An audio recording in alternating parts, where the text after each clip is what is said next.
That is awesome.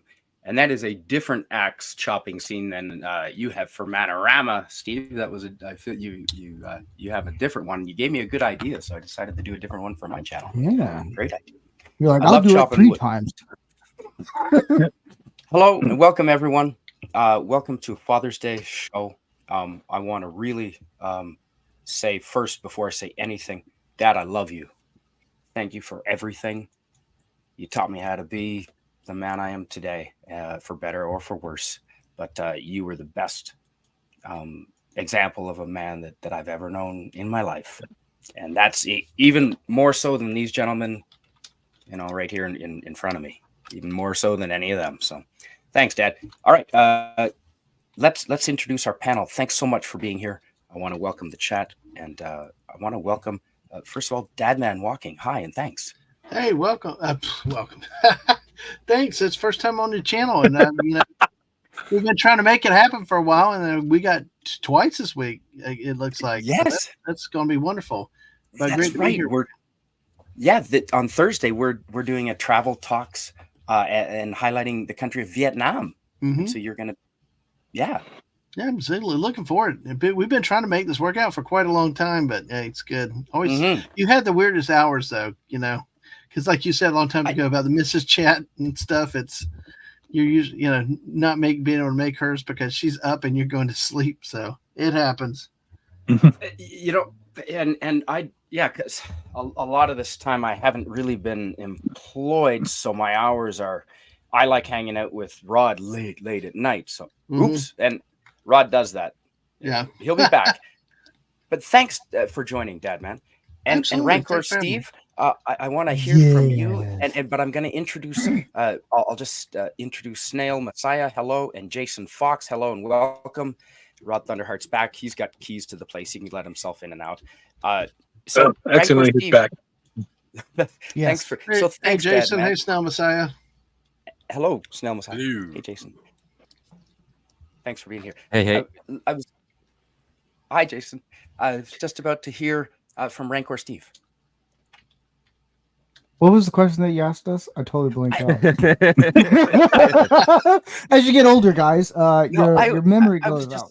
I was just welcoming everyone, and I was introducing Dadman to the audience, his first time here. Rancor Steve, you've been on the channel a few times, and you are gracious enough to have me on your show. Yeah, I did a Russian travel trip with you on a Thursday a few months ago. Actually, it was pretty fun. I'm glad to be here, man. It's been fun.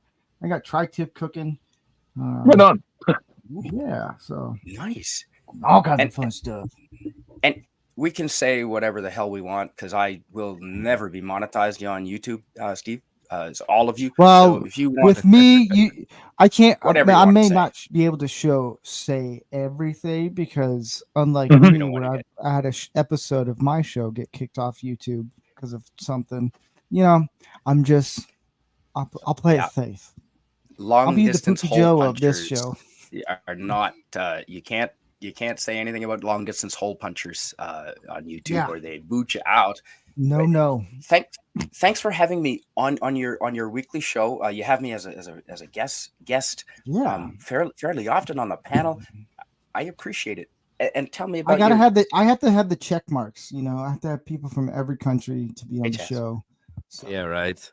That's right. Quite a few people here have been on your show. And what is your show and what's the purpose? It's about yoga training. The show pretty much. The show is pretty much about a group of guys, misfit guys, I would just say, guys from different backgrounds, walks of life. We all have one goal is to help guys be better men and whatever that might be.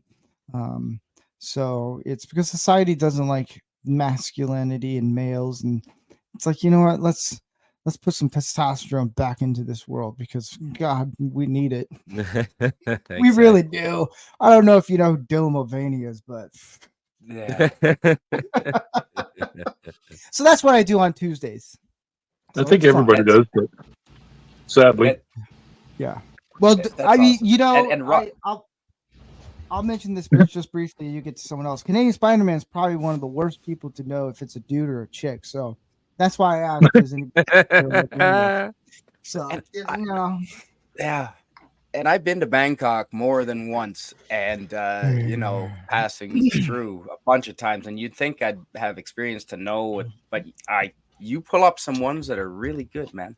hey, And I can help you out there. Jace said, and Snail. Sorry, what was that? I can help you out there. If it has an apple, it has a banana. Mhm. He only shows usually from the chest up, so it's the neck up almost. So it's hard to tell. But I'll get to Snail and Jace right after Rod introduces himself. And you're man, like you're half of this channel, dude. You're a co-host for most of everything. Yeah, I try to be. How you doing, everybody? Yeah, Rod Thunder. We had a good stream last night too. Just to, just hanging out. Yes, Buster, I hear you. You can hear him in the background there. Yeah, he wants to make sure everybody knows he's. Oh, he needs to be fixed. Yeah. He doesn't But- think so. Yeah, he does. See? But all cats like to take over YouTube. What streamer doesn't have a cat crashing their YouTube? Even the missus Right. was at my kid's house the other day, and a little kitten come up trying to take over the channel. I think muted her once, actually. Yeah. And yeah, Rod, you're you've been friends of mine through another great man, and just before we get to Jace, I want to say I miss this man. He was another great man. Oh yeah. And this is how we met after Doomcock through Cardinal Sin. So Cardinal Sin was basically the dad of YouTube, in my view. Yeah. Exactly. Excellent segue, Jace. Please go ahead. And welcome and thanks, man, for coming. Yeah, man. Sorry I was a little late. Just been working on some music, so I had to do that before I popped in. Awesome. But no, it's gonna be fun to be here. Talking about dads and all that. I know, like in Norway, we have like a different date and all that. But for me, this was always the date Really? that I've celebrated. Yeah, we have it like in November and stuff Yeah, like I that. was gonna say, yeah. But I have never celebrated like in November since I was pretty young. I always did it like right now. Like this has always been our day. So yeah, it is important, man. I would not be here without my father. To thick and thin, everything that we have experienced, and also with you, Spider-Man. I've known you for a goddamn long time now. That's been so many years since we have known each other, since the old days with Cardinal. So, and he was the dad of YouTube, everybody. He really was. Hey, isn't your Father's Day? Isn't it like? I think it's Father Sunday, and if I remember it correctly, it means it's a day where you and your father get to take a wagon of beer and out into the forest and go drag a wagon of beer. I know what you mean. But me and my dad, we will do that every time we meet either way. So. Oh yeah, no, exactly. We're always celebrated this day, so I had to message him earlier today, a message and all that. I had to call him, just tell how much I fucking love him, and he's just the greatest guy I know. So my best friend, Yeah, I'd seen videos on there where they actually wouldn't just take a wagon of beer. They would make the wagon into like a barbecue, so it's like a barbecue thing. Like go into the. that was awesome. Wow. Yeah. Burn, baby, burn. Yeah. That's a Manorama segment. We can do a focus Now, on here's that. a question I have. Was it was all, I imagine it was all wooden. It was a wooden type thing that they were dealing with, right? Yeah. All right. What was the name of it? What was the name of it? The name If someone escapes wanted to me. search, what would you He would search know. for? What would like? I'll remember it Date- sometime, but yeah. Scandinavian father-son beer sleigh I have adventure. no clue what they're calling it. It's called Yeah. Wednesday. Hi, It's Snail called Messiah. Wednesday. And Jason, you just gave me a great idea for the first question I'm going to go around the panel with. But Snail Messiah, welcome. And Matt, you've been on a lot of times, including last night, which was fantastic. You're very generous with your time. And you're welcome anytime, my friend. Welcome. You're very generous to have an idiot like me on. Especially when you're Danish. Exactly. I know, right?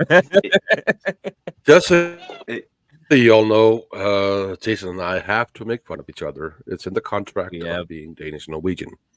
Yes. We are It sibling is. countries, and just so you know, Norwegians have the superior language, but Danes have the superior everything else. Ooh. Well, at this Ooh. point, I can agree. Unfortunately, at this point, I can agree. Yeah. Yes. Hey, That's just how we roll here. Just a quick interjection.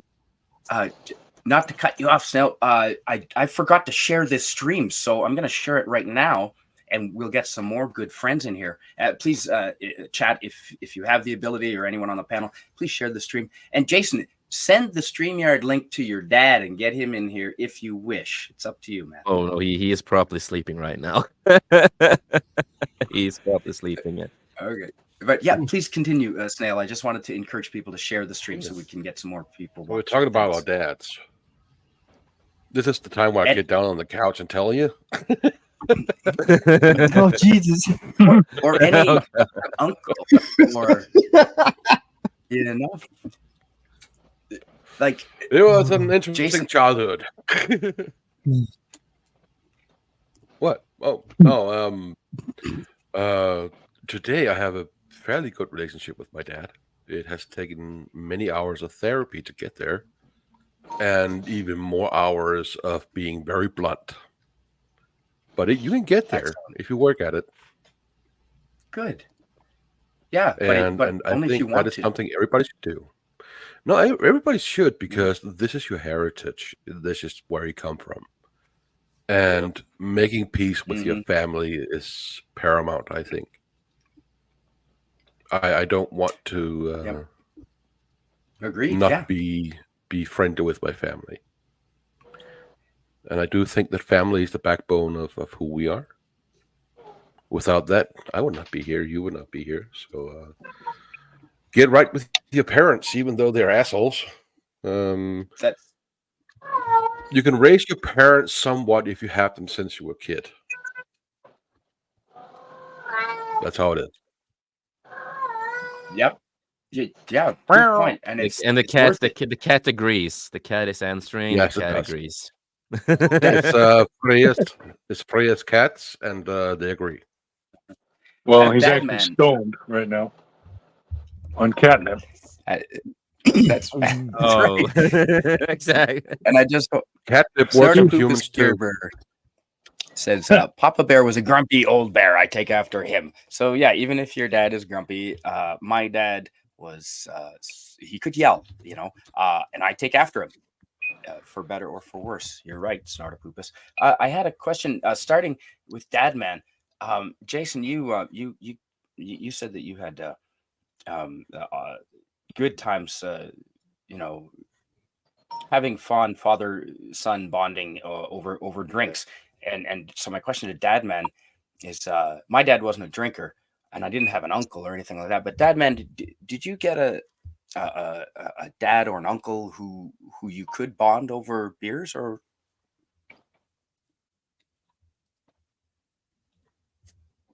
Sorry, I had to mute. I had somebody come in a second ago. I had been muted. But yeah, college football was one of the greatest things that we ever did.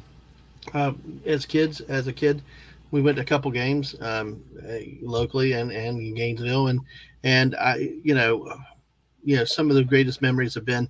One was going to a bowl game in December in 1983 when Iowa was playing Florida, and it was like 10 degrees or 12 degrees in North Florida. The pipes are freezing in the stadium. Yeah, Yes, Fahrenheit. Yes, I forget to my friends up north, but it was like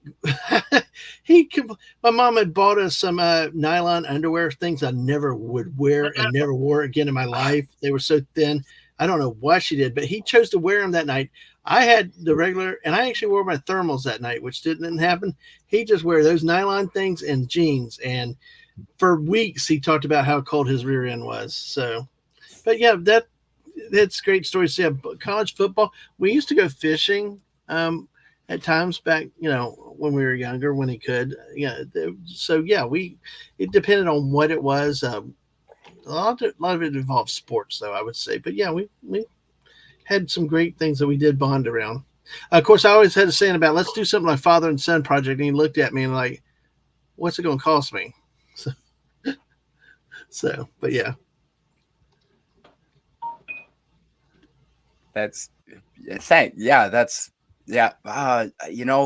Hockey. Hockey was even back in the mid 80s, early 80s. Hockey, it was a grand for a complete set of gear for your kid. Wow. And he had, Dad had 3 boys, and my sister was into a bunch of stuff too, but he worked as hard as he had to give us whatever we wanted to do, and that was important. So following around, how about yourself, Rancor Steve? And I know you don't have a whole bunch of time, Dad Man, so thanks for that. Dad Man, thanks, you're welcome anytime. Rancor Steve, did you have an uncle or a father figure that you could have a beer with? Because I didn't have anyone like that growing up. I had an interest, so I was actually adopted, and I had a pretty rough. I have a bad view of dads, like how dads should be, or like a father should be. But I always had father figures around me that kind of helped a little bit, and I would say my father-in-law. He was never into whiskey until after, I think, a year after I was married. And then we kind of bond a little bit with some whiskey, scotch, and sometimes at the gun range. And those are our kind of bonding moments, like those kind of things. And so for me, I always look for like friends who are like older than me, who are dads, who are like probably 7 years older than me, dads that I can kind of bond with, that I can kind of pick their brains of like, what's it like being a dad and stuff. So there's moments where I have like special moments with an individual where it's like I get to hang out, watch a football game or a basketball game, or go do something. Like it's like a male bonding moment where I can kind of pick their brain and like, hey, what's it like being a dad and stuff. So those moments like that, growing up, I've had a rough view of dads per se, but I mean, some people have that, some people don't. Everyone has a different story. And so I always grew up hating Father's Day, but as I'm getting older and I'm getting closer to like, hey, I want to be a dad, it's kind of changed a little bit. And so I appreciate guys who are dads and actually do it right and want to, like what Dad Man was saying, go to a football game and freeze his ass off. Mm-hmm. Yeah, like, that's a funny story. Like you can kick back and just chill. Oh yeah. Because I get the guy who goes, my ass is cold. For weeks. Or the time I stole his shoes and changed his shoes, we were half size difference. And I get there to shop after work one day, he'd had his socks off and was dealing with his ingrown toenails because it was killing him. My mom gave me the idea though. She didn't tell him. See? It's the mom's idea. Steve? That's funny. Steve, I just wanted to tell you that if I can find another copy of this, I'll send it your way. I'll make you big, Rod. I'll make you big, Rod. Ooh, Northern.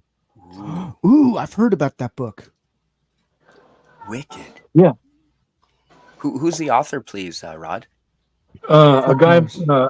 He was a teacher at U of A, Edmonton University of Alberta, and he goes. His name is Morris Kuchansky. Okay. Thanks. Yeah, and look at the details. Use of the axe, use of the knife, shelter construction, fire technology, important flora and fauna. Nutrition, Yeah. Basic hygiene. existence skills. Yeah. All Warmth. right. You guys Hygiene really is care about important. hygiene? Yeah. Believe it or not, no, but believe it or not, like because a small infection, if you don't have access to a clinic, a small infection can kill you, man, in the bush. So Oh yeah. hygiene, you know. Yeah. So Rod, what's your take on? I mean, my family weren't. My parents' generation, uncles and that they weren't huge drinkers, so I didn't have anyone to bond over a beer, you know, or a few beers, or taking a sleigh of beer out Mhm. into the woods. Yeah. I wish I had. Did you have anyone like that? Well, kind of my brother who I'm in the house with. But honestly, yeah, because Dad wasn't a drinker. Yeah. You know, zero. I mean, like, not that he didn't. He will. You know, and I seen too. Like, you know, during the summer, you know, during the hot months of summer, you know, Dad was not above a couple of beer, but I emphasize 100% a couple of beer. You know, and this really comes down to, like I said, and I'm going to try and sum this up as fast as possible, but it was really because Grandpa was a drinker. You know, now he wasn't like when he got drunk though, like he wasn't like at all like an angry drunk or nothing of the sort. No, Grandpa was a happy drunk. He was just he just became silly, and he just like one of those side splitting, like you would see YouTube, you know, I mean, I remember him at my cousin Tara's wedding, and like, you know, he got drunk, but like really all he was doing was just sitting there, and he was whistling, and he just looked happy as hell and all that. And but like for that reason, I remember that's why I concluded that's why Dad never drank, because it basically ironed it into Dad's head, because Dad loved Grandpa. And then all of a sudden, like, he told me that he was 12 years old, driving 12 miles into town 3 o'clock in the morning, because he would, you know, the phone would ring, and then he'd pick it up, and it was Grandpa, and Grandpa would be begging Dad to drive, grab the truck and come in and pick him up, you know, because he was too drunk to drive. And remember, this is 1950s, so I don't think the police gave a second glance at a kid, a young teenager too, driving in to pick somebody up, because he's too drunk to drive, you know. But and as a result, I think that Dad carried hatred within, or at least simply some annoyance at God for that. But that's where he ultimately, you know, he forgave God on his deathbed, and then but you know, that was the thing, is like Dad, through his whole life, Dad was not a drinker, because he just looked at Grandpa and he said, well, that could be me. So then he'd have a couple of beer, you know, when it was a hot summer day, but that was it. So no, I mean, like, I didn't really have anybody I could drink with, and ultimately I at least tried to stay away from doing it around Dad. So Yep. So no, it wasn't. Yeah, I haven't been successful with that. He's my brother's wedding was an exception, but Jason, it's that sleigh. I wish I had someone to go out in the woods and do the beer with the sleigh. You had someone. Your dad. Yeah, I did. But before I go into that, I just want to say, because I saw that I got tagged by Steve, I think, on X, Twitter. The account that was tagged is a fake account of me. Someone made a fake account of me, and they blocked. How come you guys get the fake accounts and I don't? And like, I'm a jerk me on Twitter sometimes. I'm trying to calm that down, but everyone else is I'm getting like the nicest people ever that I know. You guys are like some of the nicest people. Fake accounts left and right. And I'm Jason, like, I got none. So Jason, did they use your name and your avatar? Yes. Well, I have one out there that's Dadman Walkin with no G 55 with this avatar. So we started saying the motto now is, if it ain't got a G, it ain't me. And actually, that's awesome. and it actually caused problem. They actually went trolling one of my friends, one of the other streamers, who blocked me at one point last year. So but Wow. we got out there and reminded people. So yeah. So Right, I'm did you make sharing. up? Oh yeah, we made up. Yeah, exactly. So That sounds like I always hot. tell anybody, I might have a bad day, but give me a chance to make up for it. You know, which kind of was like my dad was like. My dad could fire off at it, but he was a teddy bear at heart. That he he was right and wrong, but if he had to apologize, he'd do it. Just sometimes got to let him think. Sometimes. Yeah. Yep. Yeah. Go ahead, Jace. Sorry, Yeah, Jason. no. So I'm sharing the screen so just people can see it. If you can share it, just so I can Oh. share to people so they know what to look after. So not my official account gets attacked, but Okay. so this is the fake account that someone made. So they have like two down there. They have like two space things. I only have one, and this person have blocked me and 3 posts apparently. And I have a second account where I can stalk this fucking account. Wow. And yeah, so somebody made a fake profile of me. This is the first time. Does that mean What I if made it's it? actually you blocking yourself? Ooh. Yeah, right. That's crazy, man. Yeah, but yeah, so that happened unfortunately. But other than that, yeah, yes. I grew up with my dad through thick and thin. Because I never had a mom, if that's a way to say it. Long story that I will never go into here. Yes. But I moved to my dad when I was like 9 and was about to become 10. And I had a lot of heavy mental health, and my life was just so fucked up at that time.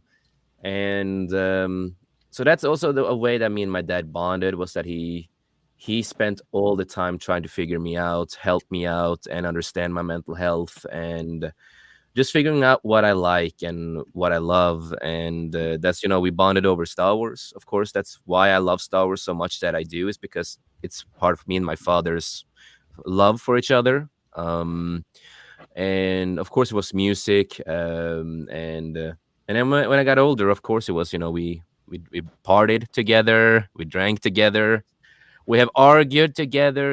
We have had some fist fights almost with each other sometimes when we've been drunk. Wow. Yeah.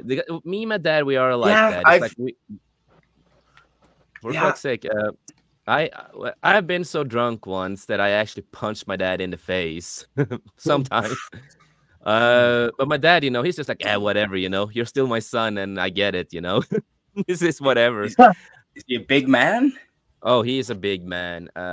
He is such a strong fucking person. Like, he can still lift me up with one finger, and that's crazy. Wow. Yeah. He can still do that. I do remember one time I was in a bus with some classmates and stuff, and my dad, he was gonna drive up to the store at the same time. But he drove, it was snow and everything, so he almost crashed. He was outside the road. So the bus, we finally catched up to my dad, and we saw that. So the bus driver and stuff was gonna help that. So the bus driver went into the car, and my dad took the car from behind, and just lifted the car with no problem. And not many people can do that. He just takes it really easy up, just lifts it up really crazy. And so yeah, he's a big, strong guy. That's where I got my power from. He's a true Viking through and through. Right there. That's awesome.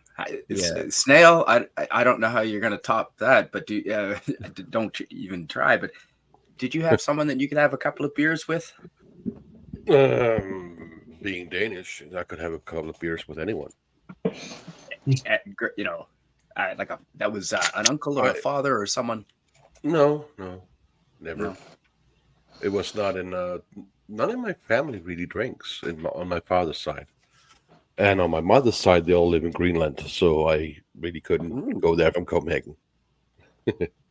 How far away is that? 4 hours by plane, so shit. quite far. Oh, okay. Greenland is very close to Canada. Yeah, but I thought you guys were maybe closer too, because you're pretty far north, and so are we, right? I mean, I think we're technically involved in dialogue about who owns what land because we touch each other almost, you know? Oh, that's Hans Island. And the Canadians have been leaving a bottle of brandy when they raise their flag, and then the Danes go in the Yes, that's bottle of right. snaps What? and and raise the Danish flag. It came so close to war between Denmark and Canada that the Canadians started comparing the military forces and thought it was a bad idea to try anything with Denmark. No kidding. Yeah. Yeah. Wise. So they were, someone stoic stepped in. No, we had more weapons, Okay. Mm, Yeah. yeah. better trained troops. Yeah. And fortunately, our pride didn't get in front of us because, thank goodness. So the war didn't start. It's a dumb story, basically. That's kind of. And had there been war, it would have been fun because they would all be drunk. I hope. All the brandy and all the snaps. Come on, let's have a party. Yeah, nothing bad could happen out of that, right? Oh no, all safe. Listen, I'm going to open up. So we're going to, in this format, I'm talking way too much, and let's get a more dynamic. Let's hear from everyone. I think we're all professional enough here that we're not going to overtalk each other. And let's see if we can get a good balance going and a good conversation that's not me talking this much. And I'm going to put the link to a friend, and we might even have a couple of more people join.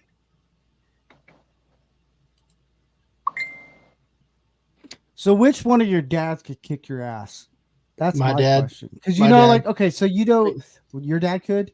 Oh yeah, he was all state. He was all city football in Florida in the 1950s. I There you go. going through my Wow. mom's house recently because she's had some surgery problems and I'm having to try to organize paperwork and stuff. And I'm finding the news clips where he's awarded. And I heard about his stories. He told me about the stories he did having playing football and all. And now seeing the news clips that's proved it all. It's just really amazing. Yeah, he was a big muscular man.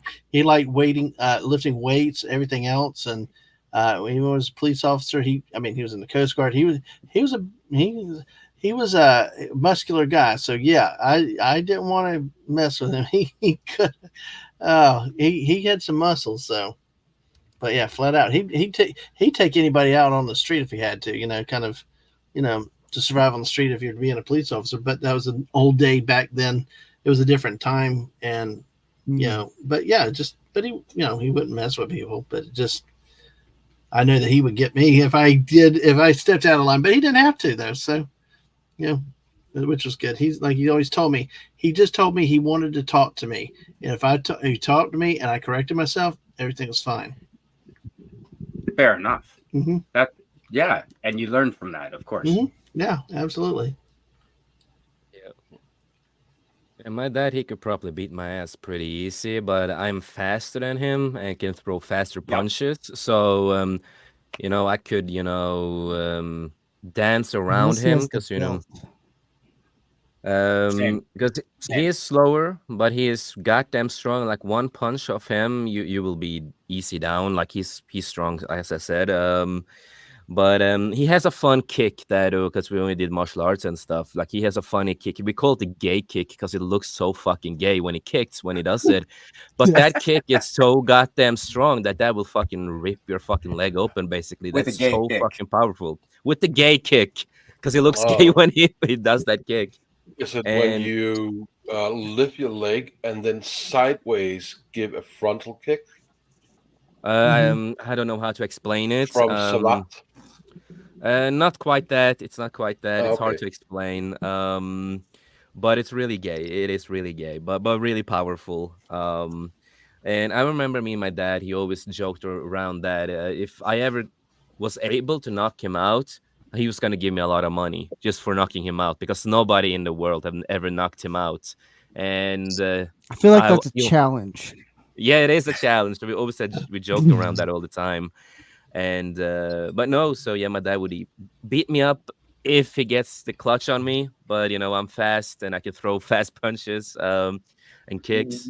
And my dad is also not a guy who's afraid, just like me, in things like if there are, idiotic people like illegal aliens or other stuff like that who does trouble and retarded shit like that. He's not afraid. He did actually. This is some years ago. He defended, my grandmother because he saw two idiots, destroying property when me and my dad and she was, walking home after, being out drinking. And they pulled up knives and everything. And, my dad is not afraid of everything. So he just takes them down. Like, my dad doesn't care if he gets stabbed. Whatever, he's a fat fucker, as he says. So he doesn't care. So my dad takes... Yeah. So my dad takes the one guy under his arm and just, the other guy, and just he takes them until the police comes and they take them. So yeah, but that's how my dad is. He is not afraid of anything, and that's what I love about him. The only thing, one thing he's afraid of, that's losing me. That's it. Fair enough. And that's the way it should be. Christian. Your son is the most important thing a dad could ever do in his world. Yep. Hello, Christian. Pleasure to meet you. And hey, Christian, it's good to see you again, man. Yes, I saw you not that long ago, bro. I know. We talked yesterday, and ironically enough, I sit at the beer store and I went into Sir Talks a Lot because Sir Talks a Lot is available, and I got to talk to Jason. But let's do the introductions properly. Canadian Spider-Man, how are you, my friend? I'm Christian Delorme. We were texting on Friday. Yes. All right. I'm a YouTuber. I'm one of those guys that lurks all the time. I love all you guys. Well, most of all you guys, but I never really join in. So Canadian Spider-Man, when you were doing 70s Scotland stream, you got my heart because not only are construction guys are a dime a dozen. You're an educated construction guy. That's where I really liked you. And I've seen you on Bourbon and Bullets, Birdman and Borden and all that. So I'm just saying hi. Hi. So it's nice to finally meet you, sir. To have you here. You know what? Thank you. And I've been following you on YouTube. I've been watching your videos when you're in Mexico and all that, watching real wrestling in Mexico, stuff like that. And so anyway, I've been on the outside looking in, and I apologize. I was rude. I invited myself in. So hello, boys. You're part of that 70s rock fan group. Anyone part that is a friend of his is a friend of mine. Well, the feeling is mutual. And Rod, we what's that? Sorry. Hello. Sorry. What? Did I fade out? No, Rod. I was gonna say you're a kindred brother because you're a fellow truck driver like me. Oh, I drive tractor trailers. I got 2 million miles and 35 years under my belt. Whoa. Oh, wow.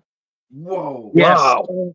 And last night I was listening to you guys because I had an upset stomach. I woke up in the middle of my sleep and I was listening to, and it was hilarious because it's not an insecure load. It's a unsecure load, asshole. So That's Rod, right. you made me laugh last night. No, seriously. I mean, I'm a writer, and like that's insecure load really has to do more with feelings, not exactly how good taking down your load. Exactly.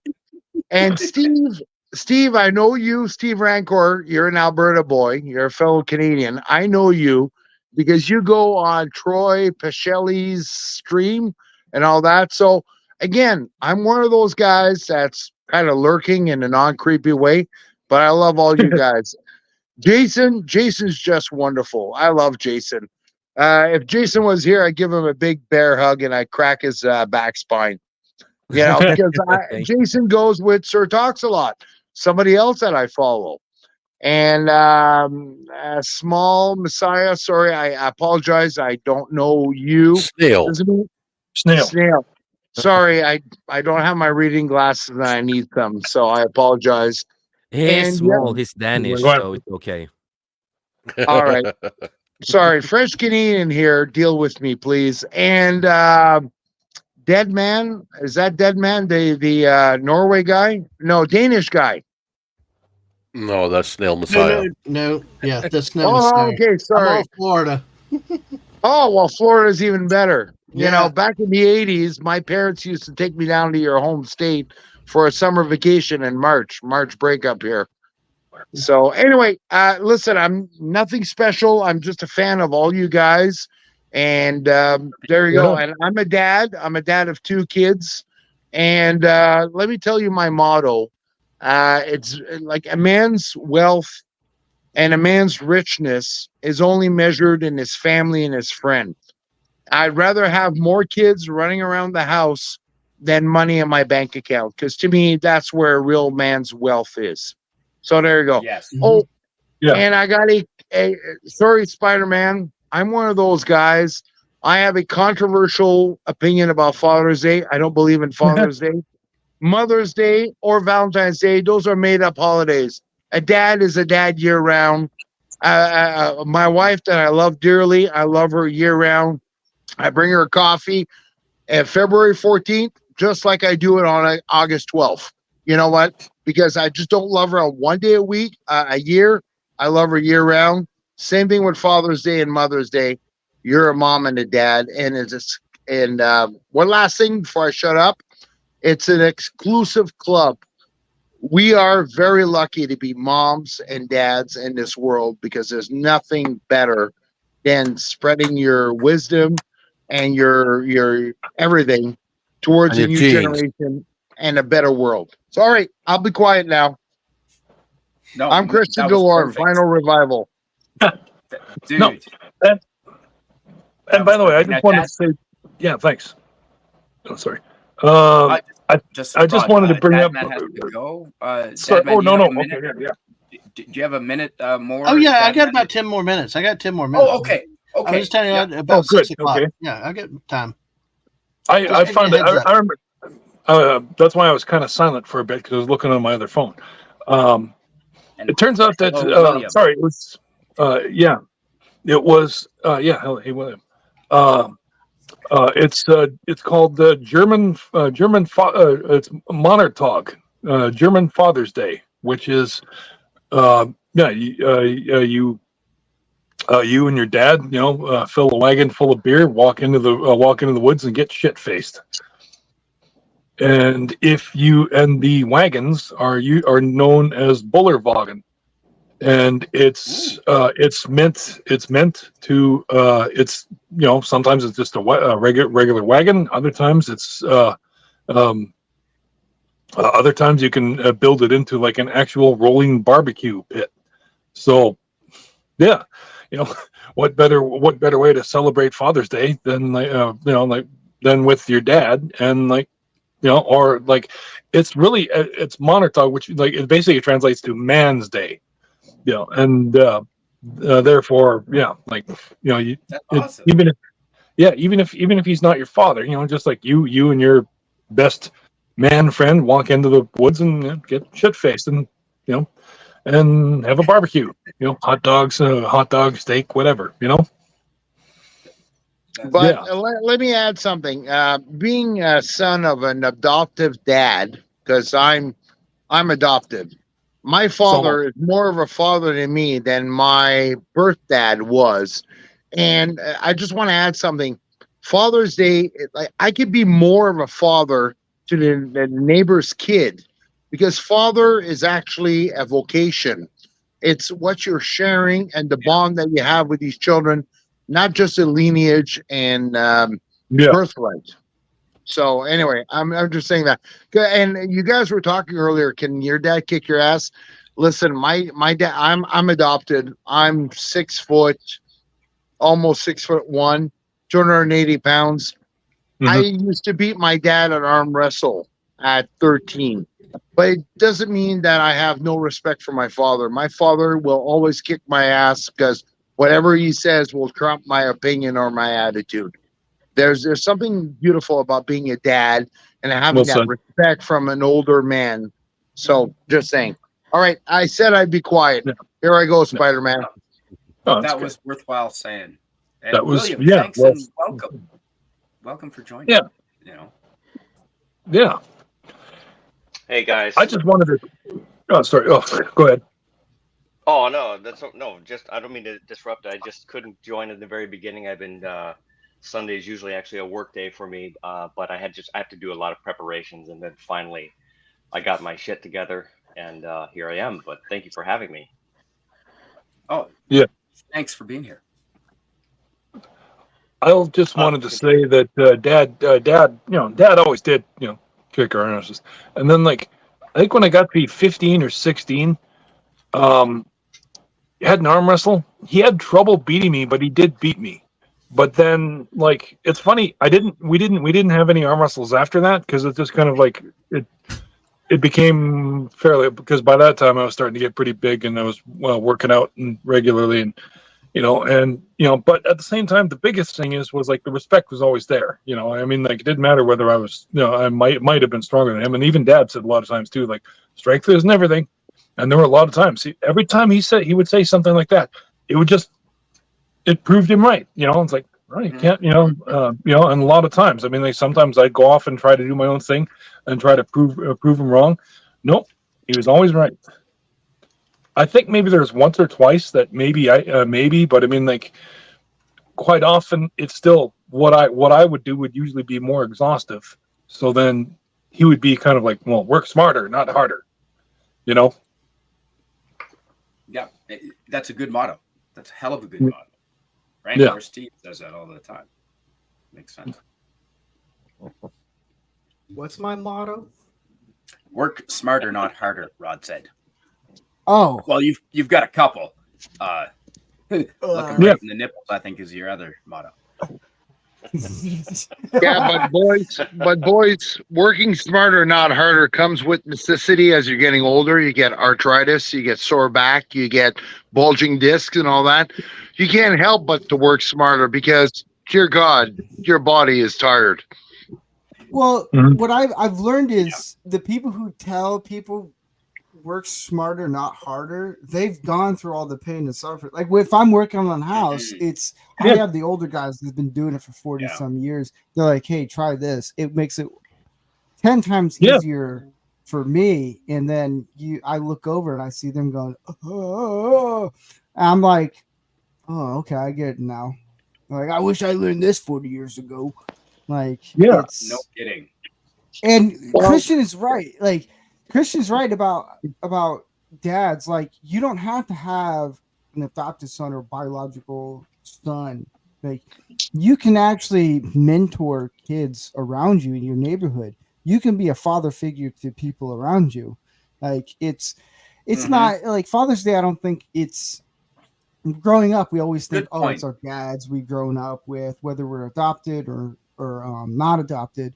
But in the end, it's like, you know what? If there's some people look up to us as a father figure, it's like we're doing something right. We don't know, we may not know what that is because they're not telling us, but for some reason we're doing something right, that people are looking up to us as father figures because we're giving something back. Agreed, Steve. And I'll add something to that. Whether you want to put a political spin on it, a religious spin on it, or anything, it is your duty as the strong to protect and nurture the weak. Whether it's God's children and all that, it doesn't really matter. Your job is, you're a big, strong guy, which I used to be. Now I got arthritis and everything. That's why I work smarter. But regardless, there's a kid who's going into trouble next door. He's not your kid. He's some neighborhood rat in the neighborhood. It's your duty, whether it's political, religious, sociological, it doesn't really matter. It's your duty as a human being to take care of the weaker and the lost. So there you go. Yeah. Sorry, Stephen. You're spot on. Thank you. I'm totally and it only took me 4 beers to get here. Just so you know, I'm in my backyard. I'm smoking ribs and I'm drinking beer. So I'm a barstool philosopher right now. That's how. Guys, take note. That's how a man should spend a Father's Day. I got tri-tip in the oven right now. Ooh, yeah.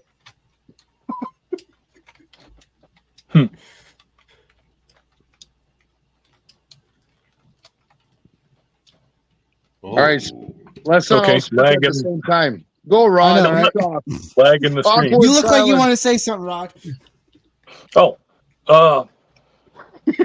I do, if I could remember what I was going to say. Now that I suddenly. Wow. All right. And I'm drinking the beer. You know, one of my things So my am dad, I. one of the things my dad created was the sense of right and wrong. To your word is your bond, your word is your honor, and you know, if you do something, say you're going to do it. You know, that's one of the biggest things, especially nowadays. It's like getting people to follow through on what they say they're going to do is like almost impossible sometimes. So that's something that I've always respected and carried forward with him.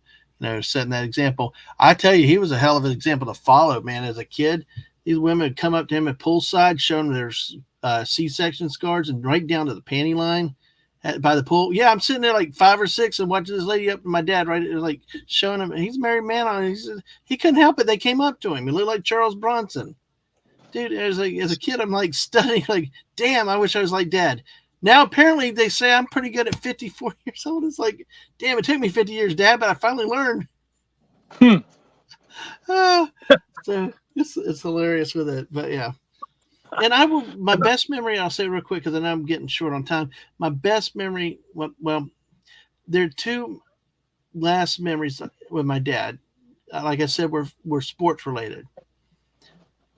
The last Florida Gator game was when they played rival Florida State, and it was a game so back and forth, and Florida was not supposed to win, and we were so yelling and screaming the first half. My mom left and went shopping, and then the Gators came back in a magical game. It was a heck of a game, and they won. That was it.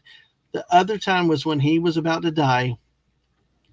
He was in the hospital, and we were watching basketball. It was Michael Jordan's last shot with the Bulls. Nice. Against Utah. I think it was against that famous shot with the Utah player coming across, and he nailed that shot. That was the last game he and I ever watched together. So nice. that memories like that stand out of me, where I was, when I was, and things like that. Yeah, we could do that together. It's like the moon landing. Mm-hmm. Like Wow. where it's the moon landing with you and your dad. That's what I mean. Yeah. Oh, You yeah. I mean, saw it's everything. that Yeah. shot live. Yeah. On TV. Yeah. It's like we're just sitting there watching it. Nice. Sorry, what I was going to say is, you know how many people in this world would love to have a concrete memory like that with somebody?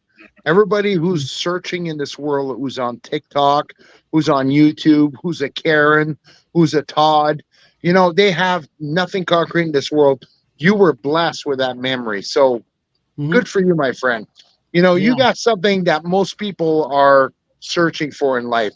Mm-hmm. Well, my dad and I did so much together, and it was like, and I found it in the last few months. My mom's been having a lot of problems and stuff, and I've had to be with her in the hospital and rehab, and we watched a lot of basketball together. So we kind of did with my mom what I did with my dad, and it just those are moments that you can never get back, whether it's your mom, your dad, whoever it is. It's, you know, invest in time and people. I have a saying around my channel because it's the people before the stream. And I mean, I would rather hang out with a friend offline, forget streaming, than I would rather stream. You know, you can take all the potential of all the people watching, but there's nothing like quality time with a friend to help you through your day and all. And that's how my dad was with me. It was like, you know, cut the bull out, come together. We'd sit there, do whatever. And of course, that's back before computers and technology. He would be a blast nowadays with the technology nowadays. I mean, he was just starting getting the computers, and he was an electronics technician. Actually, he worked TVs, microwaves, VCRs, and all that stuff from day one of the. I mean, back when you had the big mammoth things that you had to haul into the shop and stuff like that. And another thing about the advice he provided, because he knows that I'm a sentimental person. He knows that I'm big into tradition or carry whatever. My dad's TV shop got handed down from him to his dad. But my dad, and this was the late 80s, was like, you get into college, get your education. Because he saw that in my path.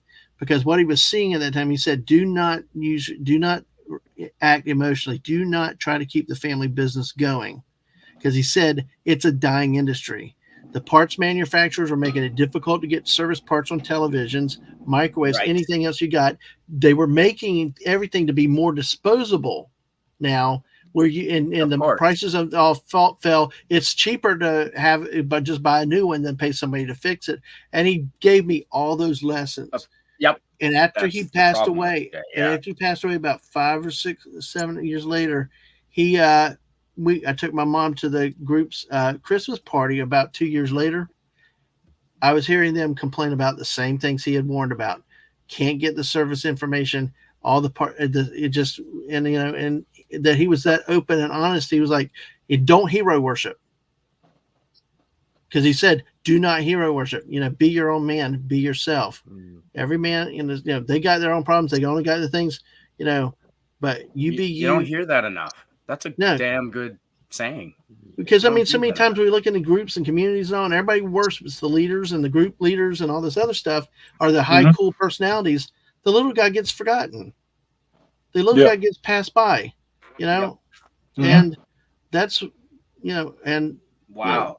I mean, the popular other people, they had to put their pants on just like I do at the end of the day. So, and that's some of the best advice my dad gave me about staying focused, staying grounded, being your own person, being your own self. And, I'm so glad you said that. And your dad was a real dad because his thing was not to leave a legacy, but to actually make the way I got a 23-year-old boy right now, and my only job in this world is not to live off of him or anything, is to make him a good adult.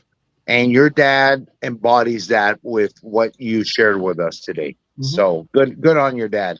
And I like to have this show because it brought back some of the memories and some of the lessons, because that's one that had just kind of popped in my mind as we're talking, because, so much in day and age of this, it's clout chasing, making names for yourself, growing your channels, different things like that. And it's like shallow shit, like superficial, very shit. shallow. Yeah. Yeah. Well, your children will be remembered not by how they look, but how they were brought up. Very, very well said, Rod. I agree. Exactly. I just prefer that my son looks like me and my wife. Nobody, not the neighbor. That's all I'm saying. Well, that too. That too. I'm just saying. Yeah. He looks a little different to me. That's right. He's got your brother's eyes. What? What? Wait, that reminds me of a meme my wife on her daily show did today. She did memes as part of her morning shows on Canadian Spider-Man. You can get by there every once in a while about positivity and stuff like that. But she's gotten a little bit naughty even in the daytime with some of her memes. It was a Father's Day meme, and it was great. like little kid up to mom, like, "Hey mom, when I can say Happy Father's Day to Dad?" And she said, "When he brings the milk on Thursday." Yeah, exactly. The milkman's eyes. That's the problem with me and Rod. Like we're gone all week long, and our kids got the milkman's eyes. That's not a good thing. Well, I don't leave anybody at home except my little fur kid over here. But aside from that, yeah, no, I'm not. Thanks for being here, Dad, man. All right. Thanks for nice meeting you. But you gotta leave, and please join the panel anytime, my friend. If you're gonna say wise words like that, please join anytime. Absolutely. And I look forward to being with you on Thursday night, though, Canadian Spider-Man. I can't wait, man. This is gonna be great. Yes. We're going to talk. Dadman's going to be co-host for Thursday Night Travel Talks with Spidey. We're doing Vietnam, folks. We're going to be talking about Hanoi, Ha Long Bay, Hoi An, all the way down to the Mekong Delta. I've got photos from all of those places. Did you know your travels are just amazing and everything? Yeah, man. I'm so glad you're going to co-host. Thanks so much. Okay, well, I have to do my research this week. Awesome, man. Exactly. Well, guys, take care. Yes, sir. Thanks, everybody. Good this to is see the first you. of many. This is the first of Later, many. Dad, man. Good to see you. Take care, guys. Been a while. Bye. It was good seeing you, man. Mm-hmm. Awesome. Cheers, gentlemen. And then there was 7 of us. Cheers. Thank you. You know what? You're donating your time for being here. thanks to each one of you. You know, we're joined from all parts of the world. We cover a lot of ground between us all. Thank you. So you sent me a DM of like, hey, we're doing a Father's Day show. I'm doing a Father's Day show. And I was like, that's kind of cool. And then I kept reading. I was like, you're more than welcome to come. And I was like, I'm not a dad. And then I was like, oh, he just wants me to come on. Maybe because of my show. I don't know. Like, and I love the conversation going on right now. So I'm sitting in church right before church starts. I turned to my wife and I was like, hey, some people want me to come on a Father's Day panel. And my wife goes, you're not even a dad. I was like, we have a dog. Now, it doesn't count. But again, doesn't that come back to what I was saying about Dad's Day? It does. You know, yeah, you could influence church children more than their fathers because they're useless, they're assholes, they got their heads up their ass, and you can show them more about being a human being and a dad. So what does the dad so basically my question is, what does really dad mean? What is a dad? Is it just our brotherly, manly thing to share to other males lessons in life, or is it just to father children? How many people father kids and fuck off? Excuse my language. Sorry, Spider-Man. Can I use foul language? No, I'm never going to be monetized. I'm never going to be monetized. All right. Yeah, but I don't want to. I don't want to. You can say. You know, butt fuck. Because here's a joke, boys. Whatever you want, man. No, because here's the joke. Hateful. As long as you're not but hateful, here's the joke, boys. My mom used to wash my mouth with fucking soap when I was a kid, and then I realized I fucking love soap. That's a joke because I got a foul mouth. All right, sorry, bad joke. But anyway, that's a dad joke. That's a dad. That's a dad joke. Hey, Father's Day. There you go.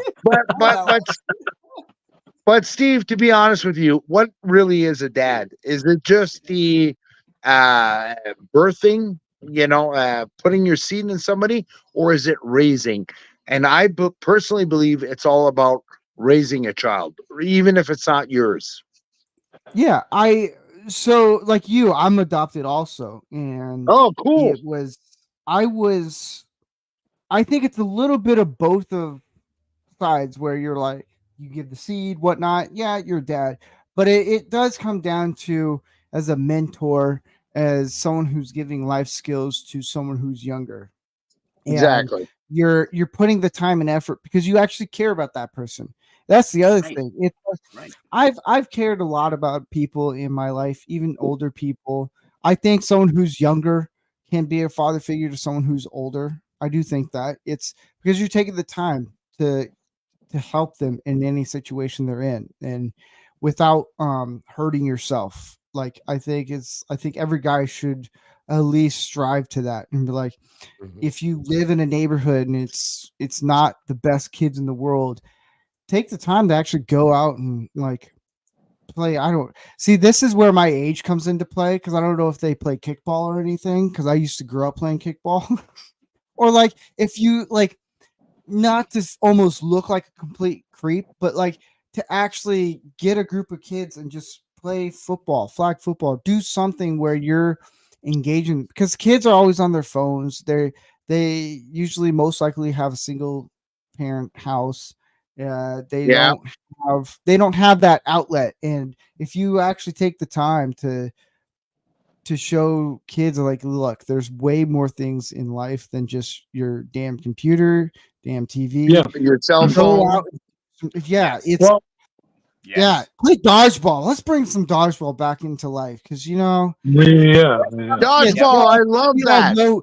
We all know there's some kids that should just get hit in the face with the dodgeball. Fucking right. And they grow up.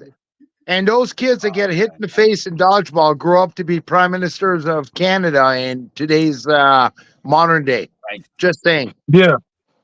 By Matthew Perry. Yep. Spider-Man, can I expand the conversation? We're talking about dads, but can I expand the conversation? It's not toxic.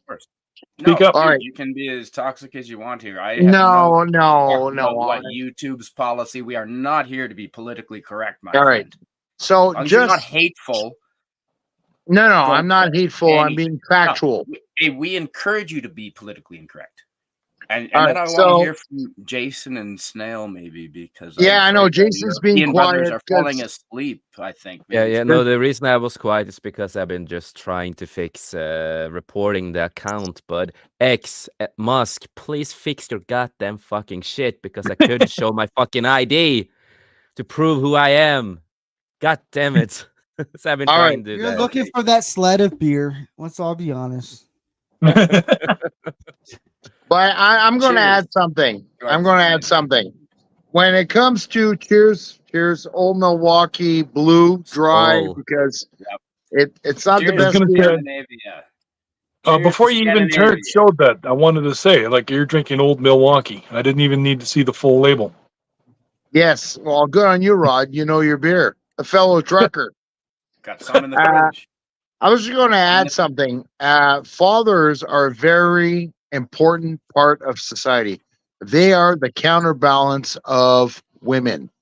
Okay. Mhm. Thanks, Now, man. as women, single Yes. moms bring up brats. No offense, but single moms bring up brats. Statistically, you can Mhm. say that. Statistically and No, you- anecdotally, I agree. No, you're- Anecdotally. No, you're Not all, absolutely right. And, It's easy. but and I'm not not always. being misogynist, and I was allowed to be toxic according to Spider-Man, but Wait, go for it. fathers are actually a balance society. to mothers. Okay? Yep. And That's fathers yin and yang. are That's the way it's meant to be. yin Yin and and yang, but too much of one thing. But what I was trying to say is if you do not have a father figure in the household, the father brings in compassion, sympathy, discipline, honor, discipline. respect. Okay. And unfortunately, a mother's love cannot control those emotions in a young child. So, therefore, the child is more likely, when it comes from a single mom, to go out and be rambunctious, to be polite, right? He might, and he might fall. And if there's not a strong father figure, the child might be led on to add a name. You know, whether it's a rapper, whether it's a cool kid, or whatever. Right. I just thought I'd Now- add that, guys. Oh, now, and You if mean- they're I think lucky, you mean and Adderall? in some cases, I personally that I know, sometimes the mother's father or another male relative can step in and be an example to that young man, and she encourages that and wants and intentionally provides that. And so, if the young men and women can learn that. It doesn't have to be your biological father. I think that was the point to continue to drive that home from an earlier Well, point. I wasn't You really can learn saying from that. another person. Actually, Spider-Man, what I was trying to say is putting weight on the father figure, whether it's an adoptive, whether it's a reconstituted family, whether it's a dad that gave birth and he's still with his wife 25 years later.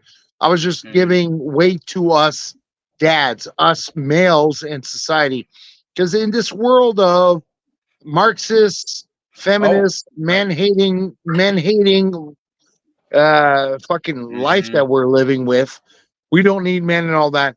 We do have a very important role in society. Whether we hook up with a single mom, we're still with our married wives, or we're just helping the kid down the street. There's just something that we as males, whether we're dads or not, you know, we might be 50 years old and bachelors. It doesn't really matter. Our experience, our morals, our values is lifeblood to a lot of these lost children, even teenagers. So anyway, sorry, I'm being long-winded here. I'll let everybody speak. No, you're right. I couldn't agree more. Yeah. Well, statistically speaking, it's actually more children have gone off into like jail and like commit crimes and become criminals. I'm sorry, but that's just statistics, not Statistics. fact, or rather, and they're facts, not Whereas if kids raised by single fathers actually are again much more groomed and much more better off when it comes to doing that, and that is the problem actually with the courts today. They favor the woman, not the Yep. man. You know, Yep. and again, sadly, I mean, I was listening to a stream with Drinker, and they were talking about the Barbie movie, and one of the things one of the guys mentioned was that he said that there's plenty of equality in the family courts. He said because like his own son, when him and his ex went to courts over something or other, and then like and then his son said, "I don't want to go home with my mom. I want to live with my dad." And the female judge was just like, "Too bad." And, Yeah. slam the gavel down, and and like, and right there, and like it's and I think it's also because like fathers, as you said, they're Kristen. Fathers are more lenient. They're more, let it go, and then like they're just trying to make a man out of the kid, sort of thing. Whereas Right. like mothers, they don't know how to make a man out of a No, boy. no. And that's why Yeah. a male in a relationship, even if it's a boyfriend who just moved in last week, he's a perfect counterbalance to mom. I'm not saying moms are Yeah. toxic, okay? But you need rationality to the emotionality, if that makes any sense. To balance that out. Yeah, exactly. Yeah. No, you're right. With everything in life, balance is the key to life. How many times do we have to hear it? Yep. And balance bring orders in life, which makes life good to live. Mhm. Frank or Steve, I know you've got limited time, my friend. You are a busy dude. I can't believe you actually have this much time to be on the panel. Yeah. Hail Stark Iron, by the way. Thanks. And Yeah. Steve, Yes. nice to meet you. I'm one of those Yeah, same creeping here. guys. I'm the one who likes Hey. your videos but never comments. Nice to meet you, I sir. knew it. You're that guy. I am that guy. That guy, Thanks so man. much, Steve. The thing that it's so important. I think if any guy needs to understand is, even if you're not a dad, like, I'll take it straight to the basics. If you have a good moral understanding of reality and how important it is for guys to be men, because eventually there's going to be a point where some men are going to be like, they're going to get married, they're going to have kids, or they're not married and they end up having kids. As long as you're in the kid's life, the amount of success that kid or kids is going to have is going to be way more improved because you're there. Like, whenever you hear your mom, you hear your name, your mom's like talking to you. It's kind of soft. It's nice. It's homey. It's like, okay, cool. I like it. But when your dad calls you by your name and says, "Hey, do this," you kind of get this fear a little bit. You're like, wow, my dad is commanding me. He's leading me. You can learn a lot from older people. And I'll say this before I head out. Have a teachable heart when it comes to older guys, because when you get older, you don't got much left, but you're at least willing to help give some tips to younger people and to help teach them. Like, hey, I want to teach you this. Let's do this. And if they get mad at you, okay, let them get mad at you. It's different generations, but man, when a man is trying to help you, like, learn something, like how to put drywall up or whatever the situation is, they're taking the time out to actually teach you, because they say, hey, look, I see something in this kid. I want to teach him and pass on what he knows. And if there's any dads out there, stick with the kids, man. You're gonna have so much benefits out of just being there with your kids. Because I know some people, they're like, whatever, I got all the time in the world. Man, when you get older, life goes a lot faster when you get older, and next thing you know it, like, man, they're off to college now, and then there's no relationship. Try the best even if you don't like the kid, your own kid, there's going to be a moment where there's going to be like, man, I don't like my own kid. But at least take the time to have a good relationship. human. With You're human. Yeah, exactly. it's when the day I have a son, when they're teenagers, I know I'm like, I don't like this punk. He's eating all my That's food. not- That's not But I want to have that bond with my own But you kids. raised them, so whose fault is it? Well, it's me. Yeah, right. Well, take your But I gotta- responsibilities seriously, but not yourself. Yeah. But I gotta But head out. Steven- Thank you. I was just Yeah. going to say, kids are like a boomerang, right? Yeah. They start off good. You throw them, they go out of rallying, they come back, and you grab the boomerang again. Kids will do bad shit regardless. Trust me, I got a Yeah. boy. He's 23 now. He dragged me through hell when he was 17 and 18. He's like a boomerang. He was a good kid. It went around and it came back to me. So regardless, sorry. it's- I said That's I a was good going to analogy. be I quiet. like that one. So Um, Tuesday, that's good. I will see you on Yes. Tuesday, Rancor Steve. We are Yes. going to be doing Manorama, and I'm going to put your link in the chat if that's all right. Yeah. Or do you have it?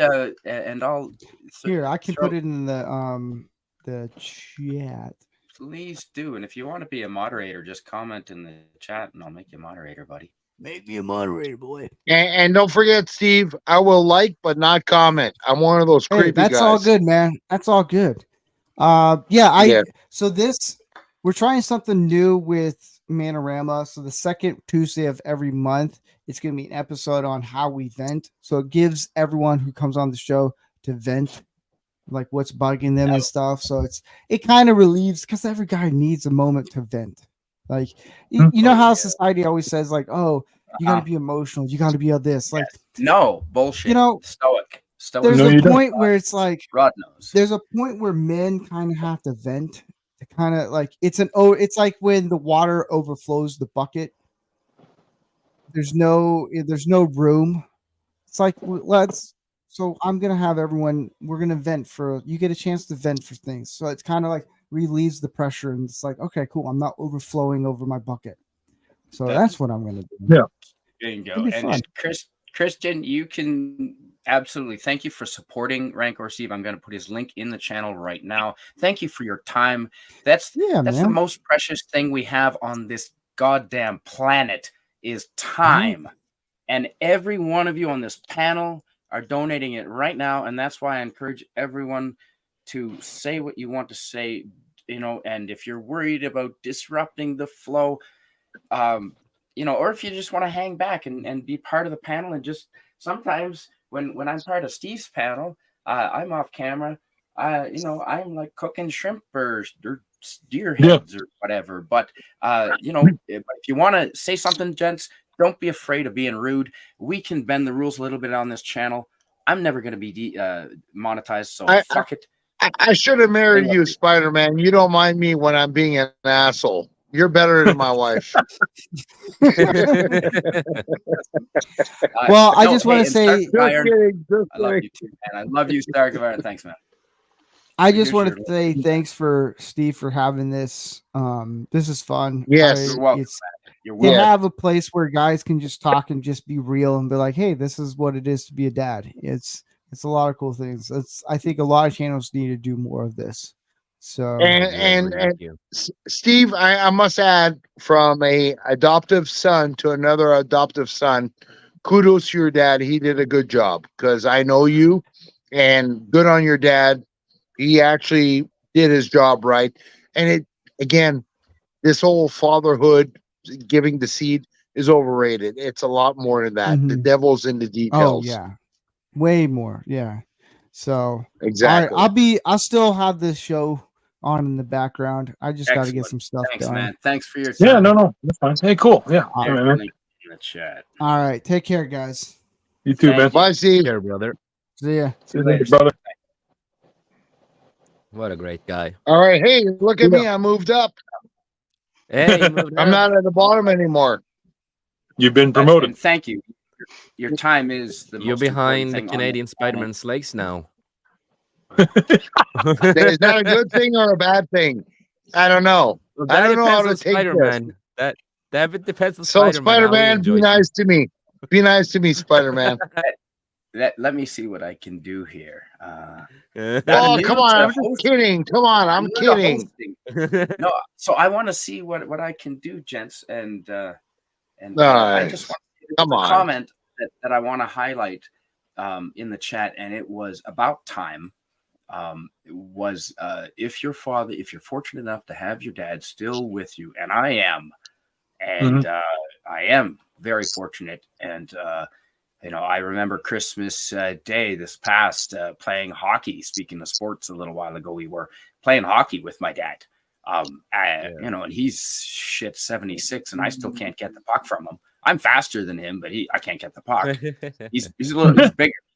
He's like he's bigger by a few inches, but and a few pounds. But it's great. Time is important, and there was a comment in the chat. So if your dad is still with you, value it, I guess, and take the time.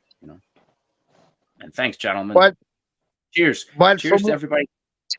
Our brothers in everywhere. We're all around the world here. We're over in Scandinavia. Skål. Yes, and So and let's mention something we haven't talked about yet. Are all the stepdads? What's that? Oh, well, stepfather. The real question is the Danes invading Canada. Really? Come on.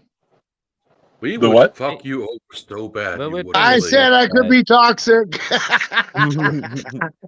But no, talking about being a stepdad and stuff like that, I was a stepdad some years ago, and for me that was one of the best things that ever happened to me at the time, of course, because that was the first time someone called me dad.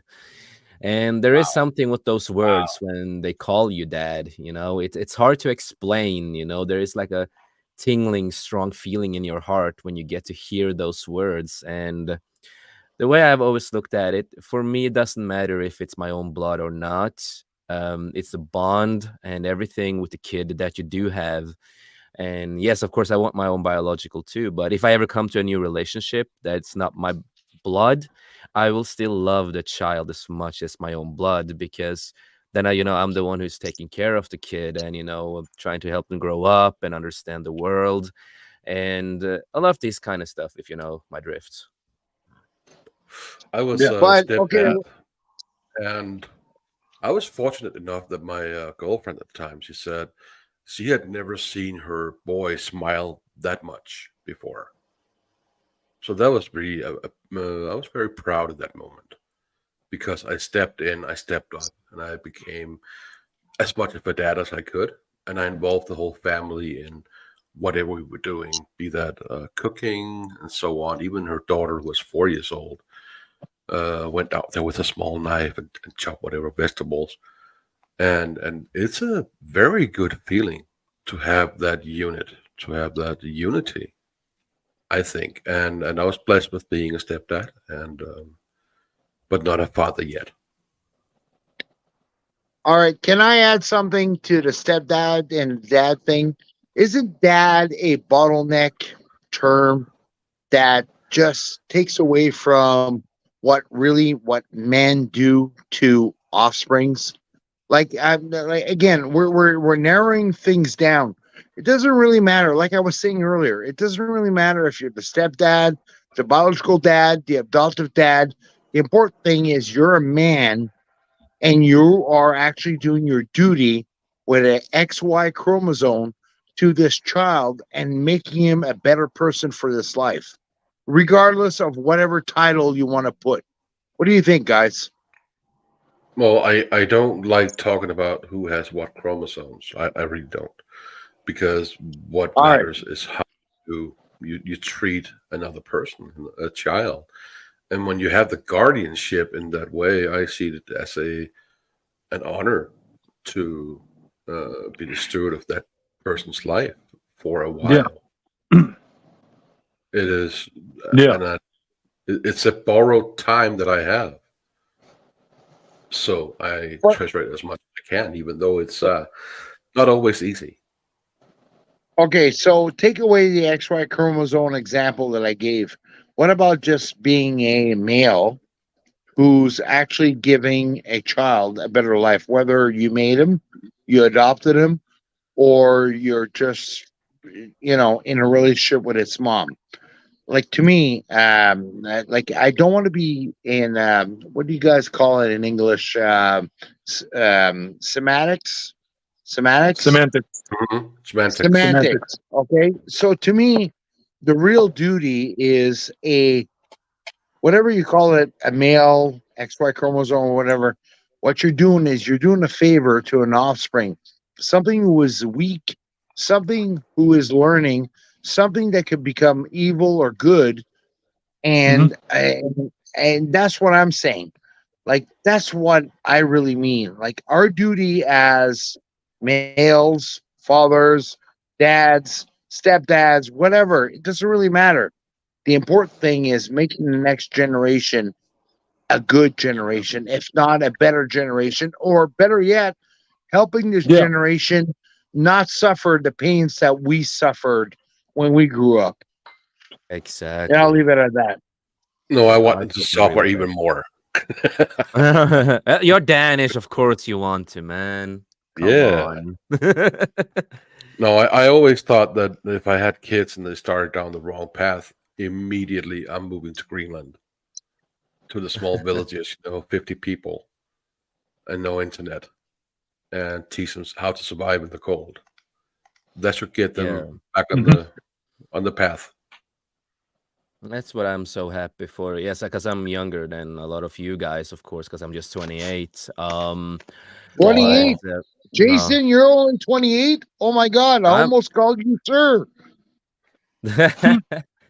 No, but the thing with me is that I've always, been really old in my head, and that is also because, Yeah. my dad, and he's also in the chat right now. Hail, Dad. Hey to you, Dad. Hey, Tommy hey, Hart in Dad. the chat. He said hail and good night. Hey to you. Huh. Hey, right So on. that's my dad. But no, my dad did help me a lot to, understand the world, and did teach me to become strong because I got bullied so much in school. Basically every school that I went to, I was bullied, and heavily bullied too. And at the same time, I had my bipolar slash borderline illnesses and stuff like that.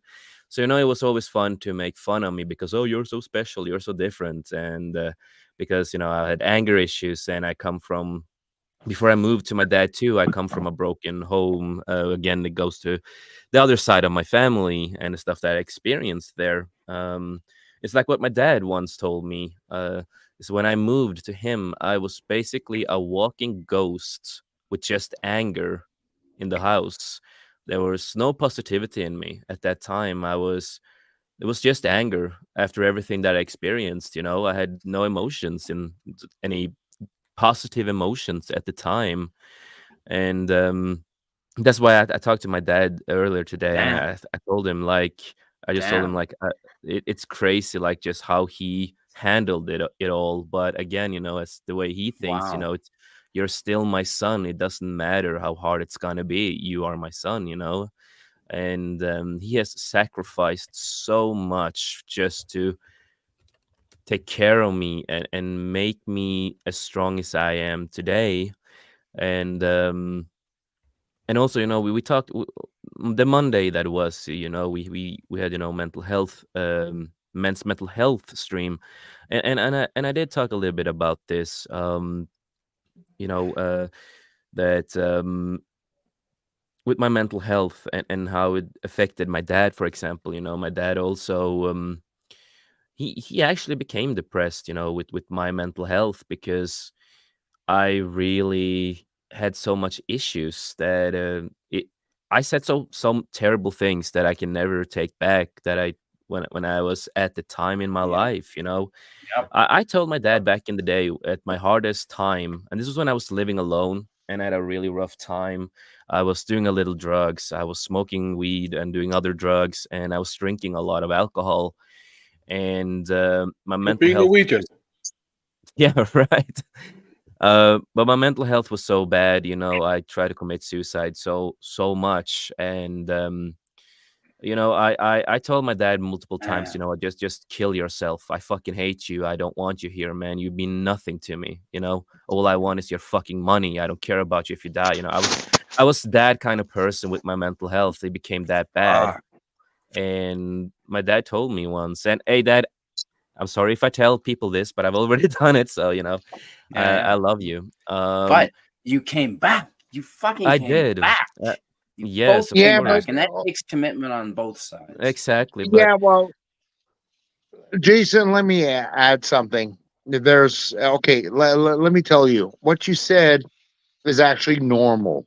Okay, let me tell yeah, you, yes, it especially is. with a strong father figure, it's actually normal. I call it the rooster syndrome, the rooster phenomenon, where a Mm. child who's born with a strong father, right, who will see a strong father, and I went through that too. I was 17, and I remember the day. I remember what I said, and I regret it. I was 17. I'm 52 now. I still regret it. It's the rooster thing. It's biological because there's two strong, headstrong people. Doesn't matter what you said and all that. It's unevitable. Like you can't go without it. It's normal. Every person goes through it. Okay. Uh, uh, So what uh, you did was actually normal, Jason. It's not yeah. wrong. It's It is just inevitable. No, biology. yeah, but it's not just that, it just became Mm. so much for my dad that he once told me that he actually started thinking about ending his own life because of this. He started really Oh, thinking about it and doing it. And when I heard that, it really broke my heart too, because it's like, this is my dad, and he has sacrificed basically his whole fucking life to take care of me. great. And love you, Jason. The rest. Love you too, Dad. You're the best. You know May that. I put his channel Bye, bye, in Tommy the Fox. Yeah, he does. He doesn't do YouTube at all. Oh, okay. Yeah, no. Okay. But we have gone through so much hell in our lives, and he's a lot in debt and a lot of stuff like that, just because he prioritized me over everything, to just take care of me, because we were also really fucking poor. And everything that he just sacrificed for me, it is just so incredible how strong he is and how fantastic he is. And a lot of people say that me and my dad has a really unique relationship, because we are not just father and son, we're also best friends. Like, we will talk about whatever in the world. We have no secrets from each other. We talk about every little single thing in the world. It doesn't matter what it is, from agreeing to stuff to disagreeing to stuff to, for fuck's sake, I've told him my goddamn sex life and I don't fucking care. It's just like, he's also my best Mhm. friend.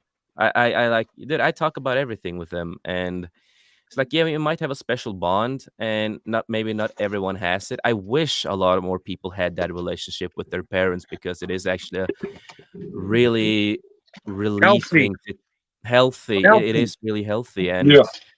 it, because you can just talk about. So, if he's in something is happening in his life, he can come to me and talk. If something happens in my life, I can come to him. And we don't need to be afraid of saying what's ever on our mind. And my dad also had told me that I thought was really interesting, that I helped him to learn and grow as a person too, because I was so strong-willed and I had my opinions, and there's stuff that he never thought about before in his life. And my dad has been really open about this, that he did not like, back in the day, he was not the biggest fan of people who are LGBT, right? hmm And I am an LGBTQ person, and yes, I don't like pride and all that. That's not the case, but he learned to accept it and understand it from my point of view, and actually just like, you know what, I don't hate people like that. He wasn't like perfect, nobody is perfect, but he told me that I did teach him so much at the same time. So we kind of did teach each other a lot of different things that we both needed. um, he needed someone who was 100% honest and talking just strictly to him, and just be 100% honest, even if it's hardcore rough honestness. he needed that. He needed that push in his life, and I needed, the father figure, and not just a father figure. I also needed a friend because I was almost alone all the time. So I didn't have any friends basically. So we both got what we needed in this world in that kind of sense. And no, I'm just really grateful to have such a strong, independent dad who's not afraid and is just strong. And I am still happy that he is still alive because he has suffered from, it was 3 heart attacks, and he's still alive. And I am grateful for that my dad is still alive, and he's a goddamn fighter. 3 heart attacks. I wouldn't. It's not often people do survive 3 heart attacks, and I'm just, Dad, I love you. You Can mean the world to me, and you're goddamn strong, man. can listen? Is it appropriate to raise a glass to him? Yeah, man. That he loves beer. He loves drinking, just like me. So All right. Well, thank you for your contribution to making our friend Jason the person he is today, sir. I bet And you I had a love big and part I love Jason. Sorry to cut you off, Spider-Man. I love Jason. I discovered Jason on Sir Talks a Lot. Jason is a treasure. He's a heart of gold. I just love that guy. thank you, man. I really appreciate it. Yeah. And yes, skull to all the fathers out there, and keep your kids Yeah. safe and make them become the men and daughters they should be. Yes, Cool. that's important Salute. too.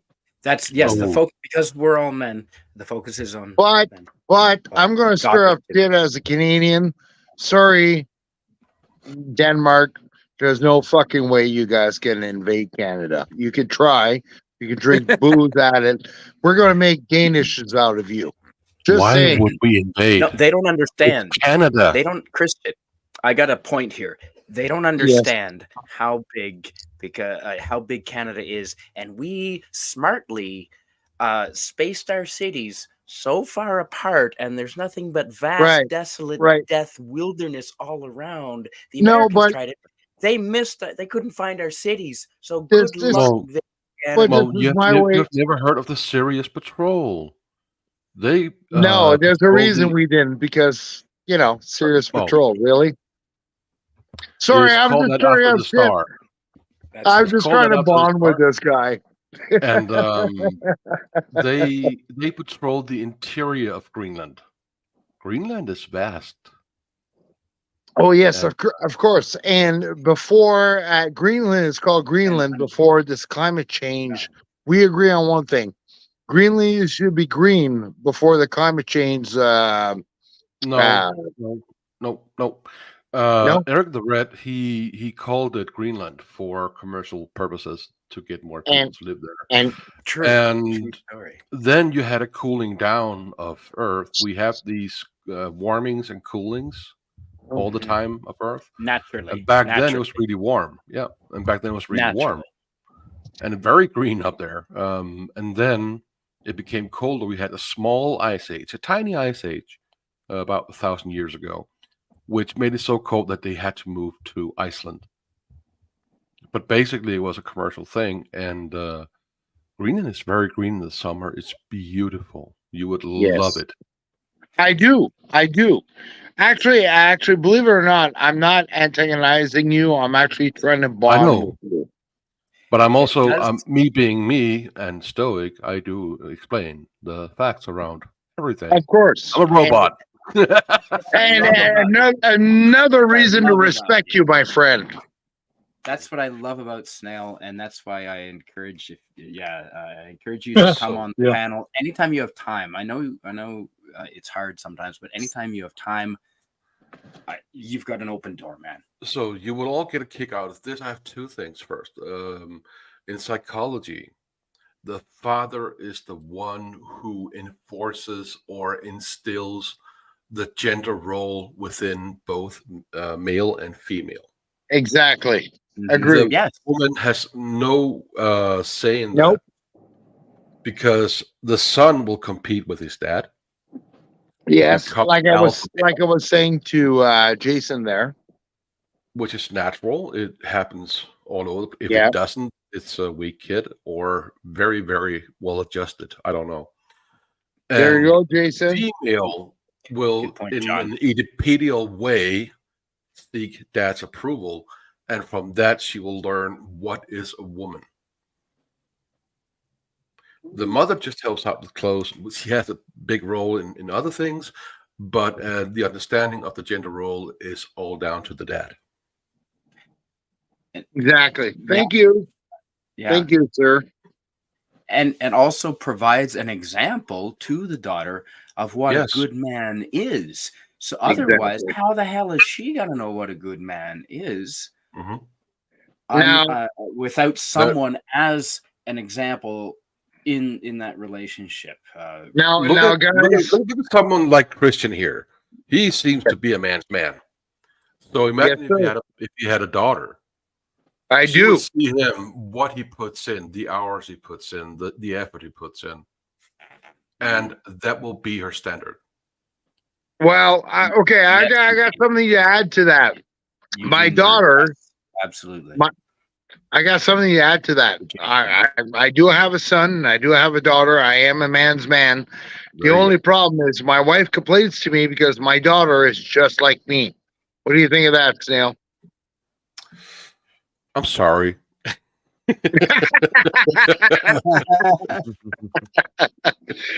No, but she is. She took all my good traits and all that. Okay, Snail, her only saving grace is she's good looking, so she might get away with it. Oh, there you go. Might in this day and age, Might. how superficial all of us are. Well, not all of us. That's why you're all part of the panel. That's why, Rod, I bond so well with you and William and Snail, Jason, and Christian, getting to bond with Thank you. you. Really fucking here. That's why. I mean, Rod, that's why we stayed up until what was it with William? Was it 5 a.m. before we went to bed? It was 5 a.m. my time. I know that. Spell He it? says polar bears rule all of you, and this is true. We can't deny that. That's something we can't. It's You know, quality. Yep. look at that now. I'm not. Well, you know what? When you're up in their territory in the Yukon, yeah. I stayed indoors. I was not permitted to really go too far from camp for that reason. Polar bears, timber wolves. I think even the timber wolves are scared of the polar bears, though. I don't even think they gang up on. All right, Spider-Man, I got a joke that sorry, go ahead. I'll be quiet. I need to leave. I have to pick some friends up at the airport. Oh, All right, but before you leave, I want you to hear my joke. Okay. I want you to hear my joke. All Lay right, it on me. Spider-Man. Yes. I think you'll like it. All right. So it's being a truck driver like Rod. I do my living hauling stuff and all that. So here's the joke. Why do women prefer sleeping with truck drivers instead of YouTubers, Danish people, or lawyers? We always back up before unloading. Ha Thank you. That was a cerebral laugh. I'm very flattered. I will leave you with one thing. If you would look at my Yes. avatar, I Yes. asked AI to generate a Danish warrior of healthcare and freedom, because why not? And look at his fingers. God damn it, that's a Danish warrior, a proctologist. Ready to. See, that was Makes funny. sense. That was funnier than my joke. But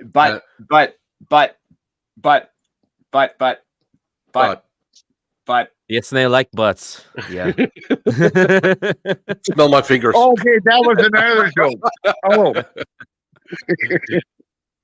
Bye, Snail. Would you, Nice to meet you, man. Nice to meet What- you too. what do you? Is there a link that you can put in the private chat? I that have I'll no throw in the links. chat? I'm really in a hurry Okay. now. So Okay. take All right. care and have Good night. a lot of fun. Thank you. Thank you.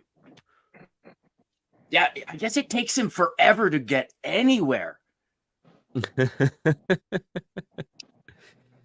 That's how it is, when you put the fingers up in someone's ass, Dad jokes. All right, quick around the chat. Any best dad jokes, guys?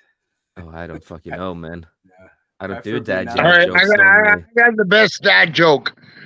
Regardless of where you're going, there you are. That's a good one. My uncle used to say that all the time. Well, we there you spent go. quite I'm a bit of flattered. time- We spent quite a bit of time together. He had a job at an orange juice factory. He was a really interesting man. He got fired though. He couldn't concentrate. Orange juice factory. The only thing with my All right, dad, Rod. I want to hear from He Rod. couldn't concentrate. He orange juice factory. He couldn't. Okay, I get it. I get it. Sorry, it wasn't funny. Sorry, Well, Jason. it's I love you, bro, but I can't is their fake laugh for my language. friends. English is literally their third or fourth language. It's because he couldn't concentrate. He All right, an orange juice. Jason. Orange Jason. juice Then in I North understood America it, comes yeah. frozen in a can. Growing up, it was always frozen in a can. It's not like we squeezed oranges. We had. Is this too loud? I'm probably yelling into the damn mic. Sorry, folks. No, you sound We fine, had man. orange juice Yeah. in How a can, and dare it was you? concentrated, and we added water to it, and that's why it's a joke over here. Well, Yeah, no, I understood it when you Jason, told us. Jason, if I knew you'd be getting laid, I would have laughed. But because we're on live stream, sorry, you lost me. God damn it. No, the only, Yes. one of the jokes my dad. No, man, talk. That's no problem, brother. No, I was going to say, I was just going to add to, my mother tried really hard. I was raised devout Catholic, Roman Catholic. We didn't eat meat on Fridays. I was an altar boy. I was in the choir. Geez, I'm even a Knights of Columbus, but unfortunately, the trucker sin took over for me. So I'm just one of those worldly people. Mm-hmm. Yes. I identify as worldly. Absolutely. I love. Good man. I love. It gives you perspective. Just thinking outside of just your own narrative. I'll add to that, Jason. Better yet, Jason, it knocks down boundaries. It doesn't funnel you. You can see the big picture when you're worldly, right? You don't get offended. Offense is just another roadblock for you to stop from growing. Oh my God, he said this word. Oh my God, they told me this is bad. So to me, being worldly means you are the wisest man on the block because you see everything: sex, politics, religion, sociology, everything. Yep. And when it comes to jokes, I want to add to that is that me and my dad has always joked about this, that if it's ever gonna be a new ice age, we both know who's gonna die first. That is unfortunately me because I'm skinnier than him and he's, a hairy fat bastard, as he always says. So, he is gonna survive, I'm gonna die. That's just how it is because I'm not fat enough to survive the ice age and hairy enough like him. And he's got more padding. Okay, Spider-Man, I'm gonna make you block me. I'm gonna make you block me. You're right. All right. Here's a Father's Day joke. All right. We'll see. What's the definition of a vagina?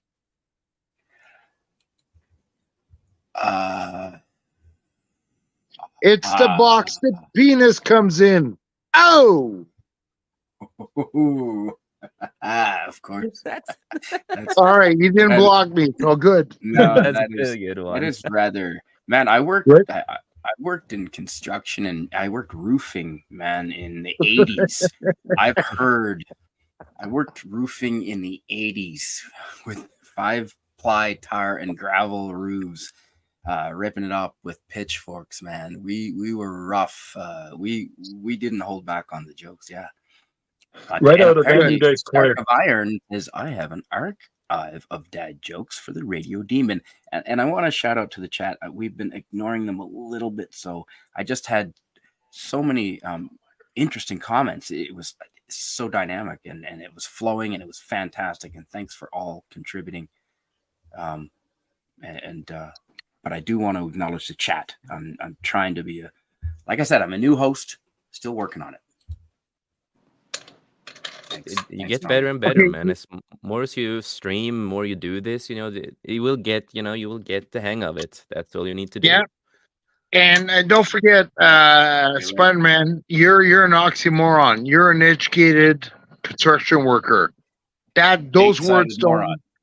don't One. exact oxymoron. Those words don't mix together.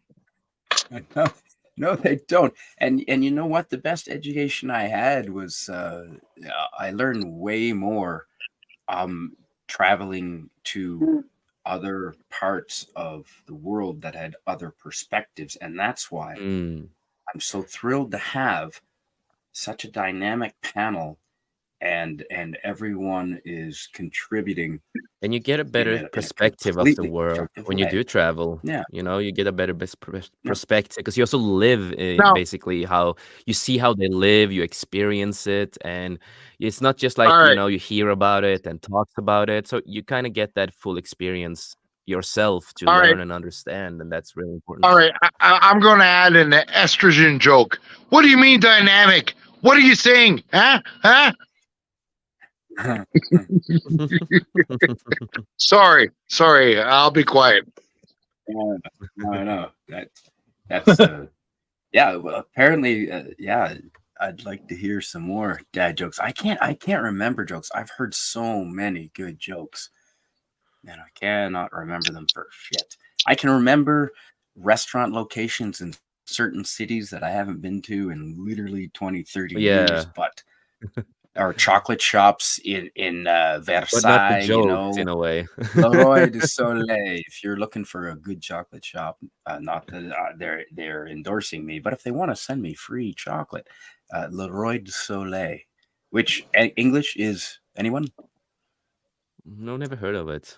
You're asking a French Canadian about English? Really? Yeah. It's the Sun King. See- Which king does that refer to in French history? But that's the Sun King. Louis the 16th. Yeah. I believe that's correct. I believe that's the correct. And his Of palace. course in it's correct, because Versailles I just told is you. huge, incredible palace. And you're standing Yeah, there looking at The Boy and King. see this.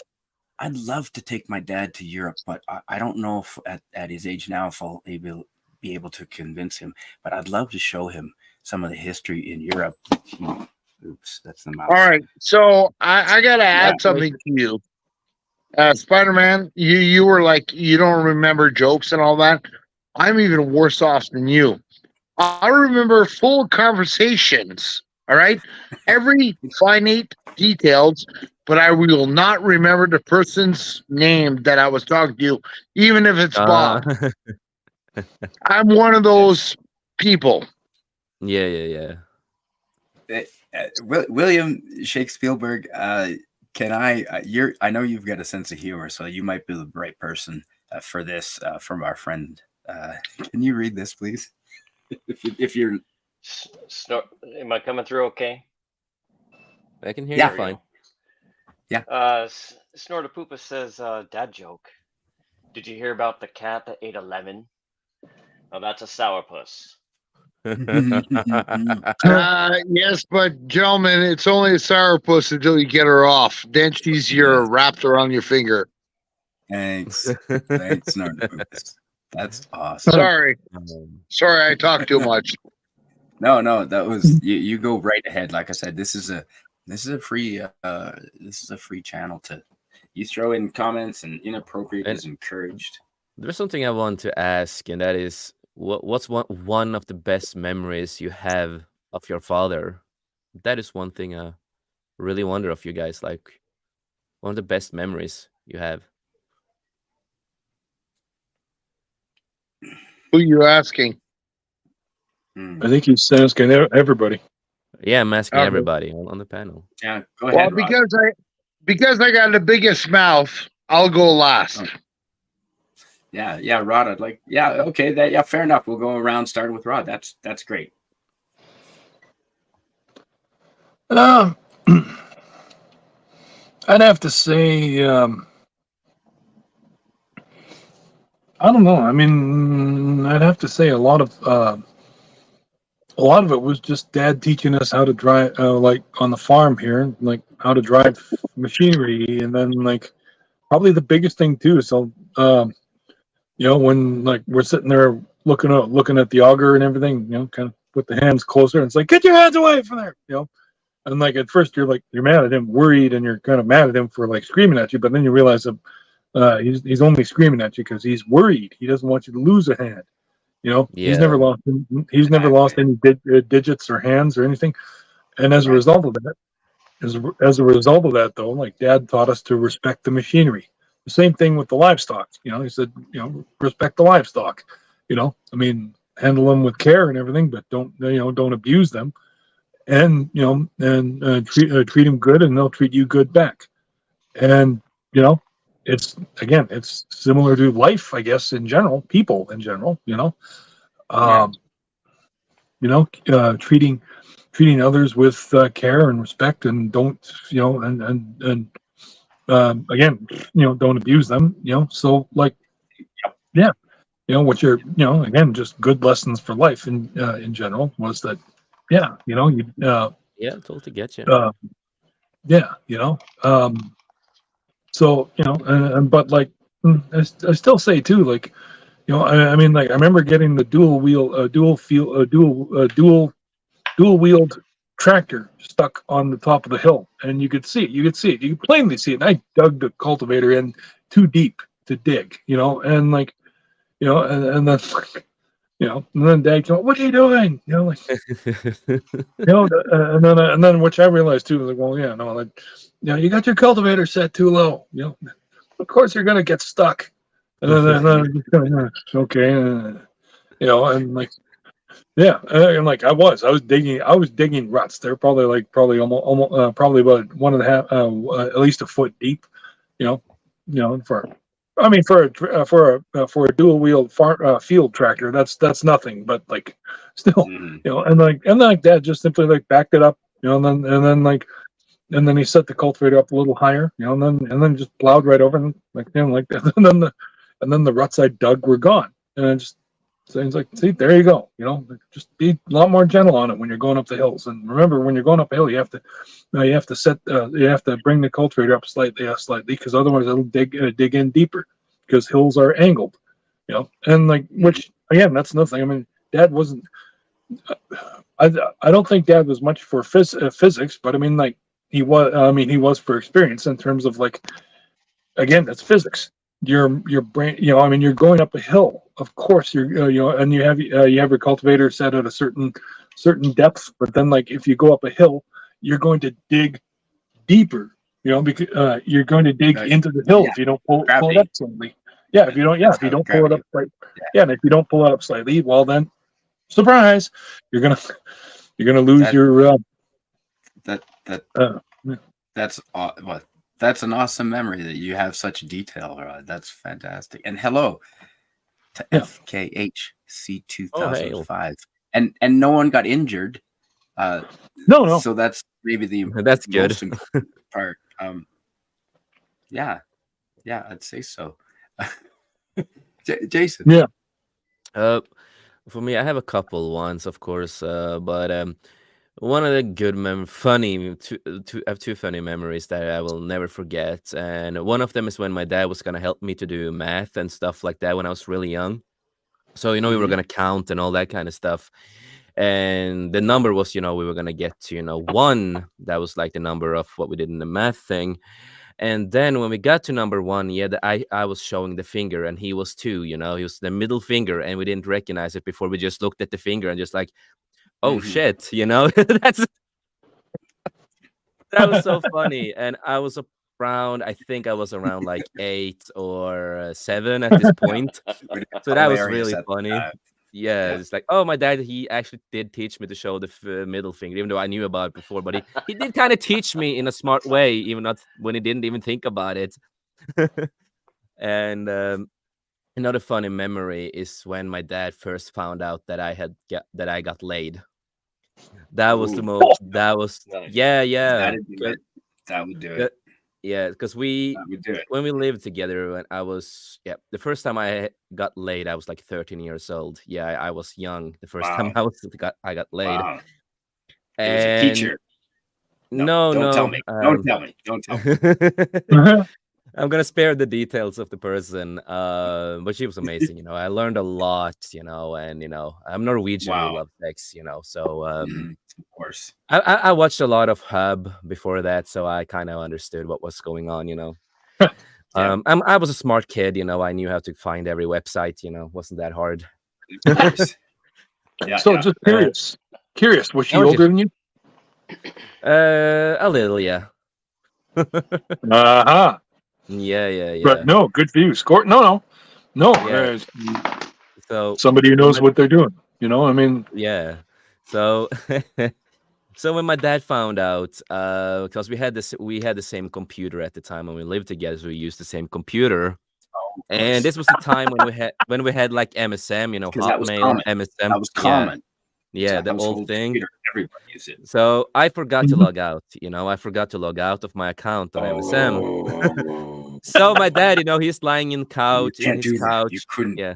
Oh. Yeah. So I was playing on my Xbox and all that. I think I was playing Halo or Lego Star Wars or something.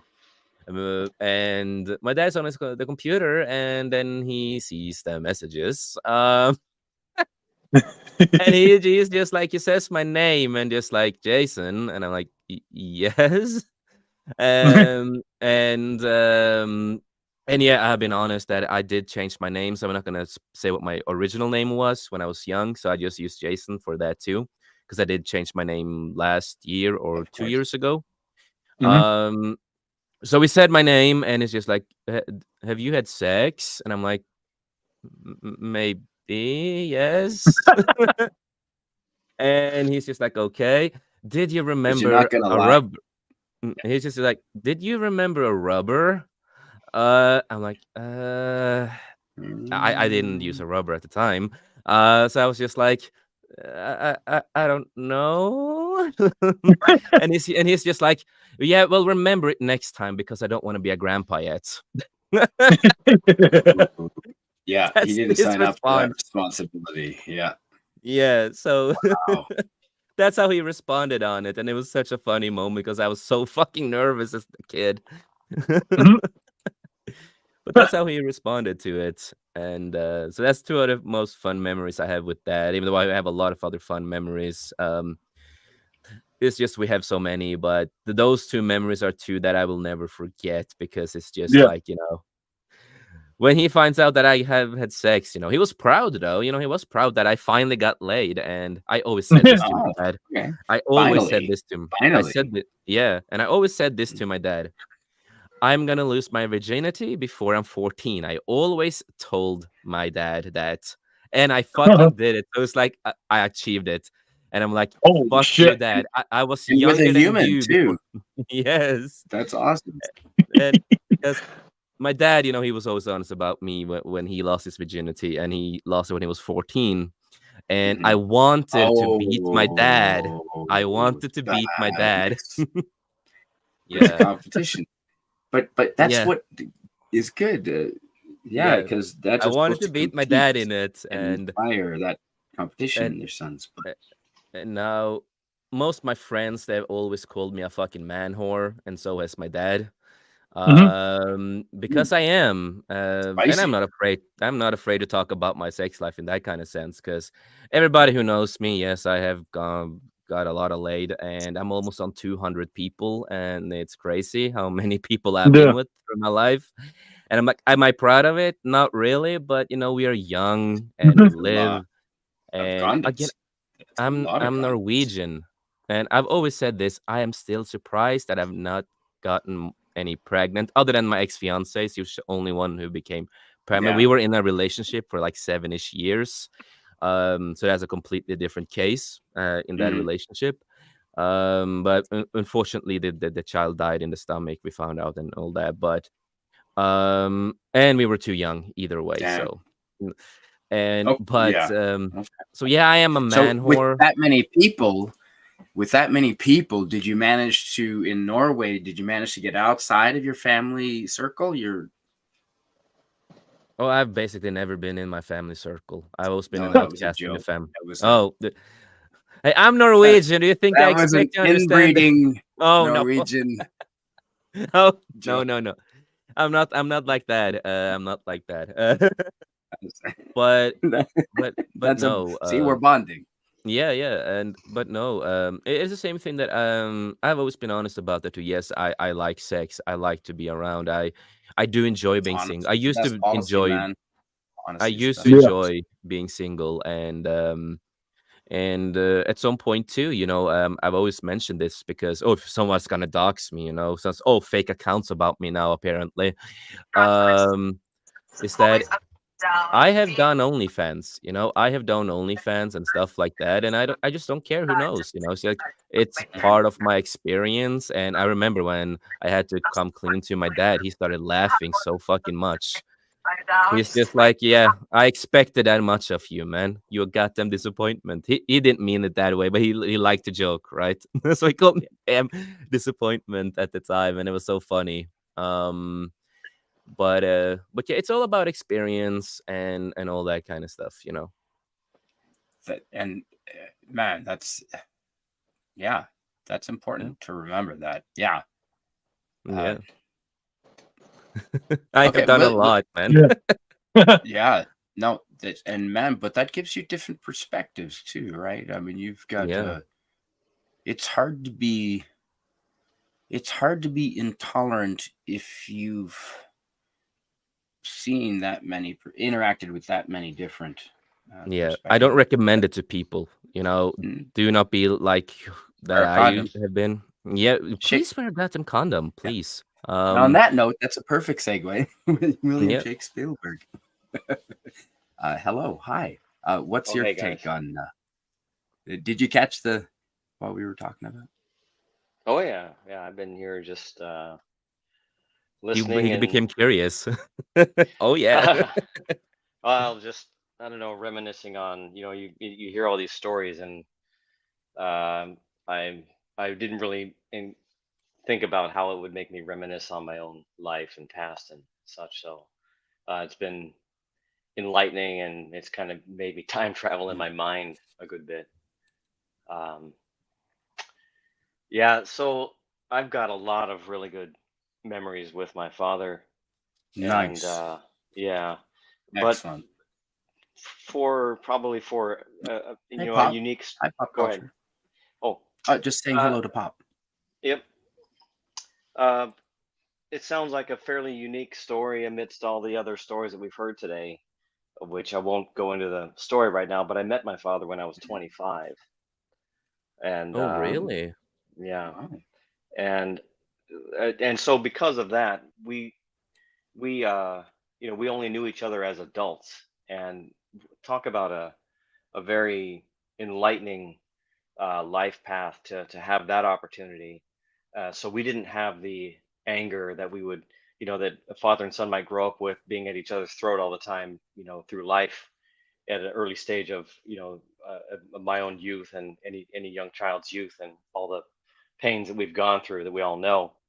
We didn't have that, so we started off as just mature adults and got to know each other right there. And so as I've thought about tonight or today, what are of all the great memories that I've got with him, what is my favorite one? And I would have to say there probably isn't a favorite one, but there was the one that was the most impactful. Certainly was the 24 hours in which I met him, the first full day that I met him. I don't think we slept for about Wow. the full 24 hours. It was just an ongoing surreal experience for both of us. Wow. And it's funny, the jokes that you said earlier today, that somebody said, he says to me, the first thing he says to me, he says, "God damn, you do look like the milkman." God damn. That's awesome. No, that's not true. Yeah. He didn't say that. But what happened was, as we got to know each other in that first day, the memory that came to mind here was, it was about 4 o'clock in the morning, we're in his workshop. He had a framing workshop for picture framing, and he used to do like professional picture framing and of artwork and such. And there was some posters that he had, and we were flipping through them, just looking at stuff. He just wanted to show me his framing. He had invented He must have machines. seen some incredible work. I don't remember a whole lot of them, but there was one of them that stood out that was just funny. It was a meme picture of a duck slamming on the computer with a giant mallet, and it was huge. And I pulled it out, and I thought that was so funny, and it turned out that we were both computer programmers. And so I thought it was funny, and so he pulls it out, and he just wanted to show me his craft, and he'd been an inventor as well. He invented machine cutters, frame cutters, and he had some kind of a proprietary method of it that was involved in his invention, where you couldn't really see how the thing worked until you assembled the whole thing together. The individual pieces didn't really reveal how his frame cutters worked, and he used that as a way to protect his intellectual property so that people wouldn't rip off his designs. Mm-hmm. So we're just this long ongoing memory all through the night. We're drinking coffee like madmen, both of us are, and we're going and we're putting together this picture, and he put it in a frame for me, which I still have. And he had his own blades designed and manufactured with our name on it. And so he took one of the blade. He'd have boxes of these blades, and so he took a brand new one out, and then put it under tape, clear tape on the back of the picture, and signed the whole thing to me. And it was just wild. I don't know. It was bizarre, because I didn't ever see this coming in life, that this would ever happen. I'd kind of given up on ever meeting him. And then after that we continued on his computer system and started doing assembly language programming together.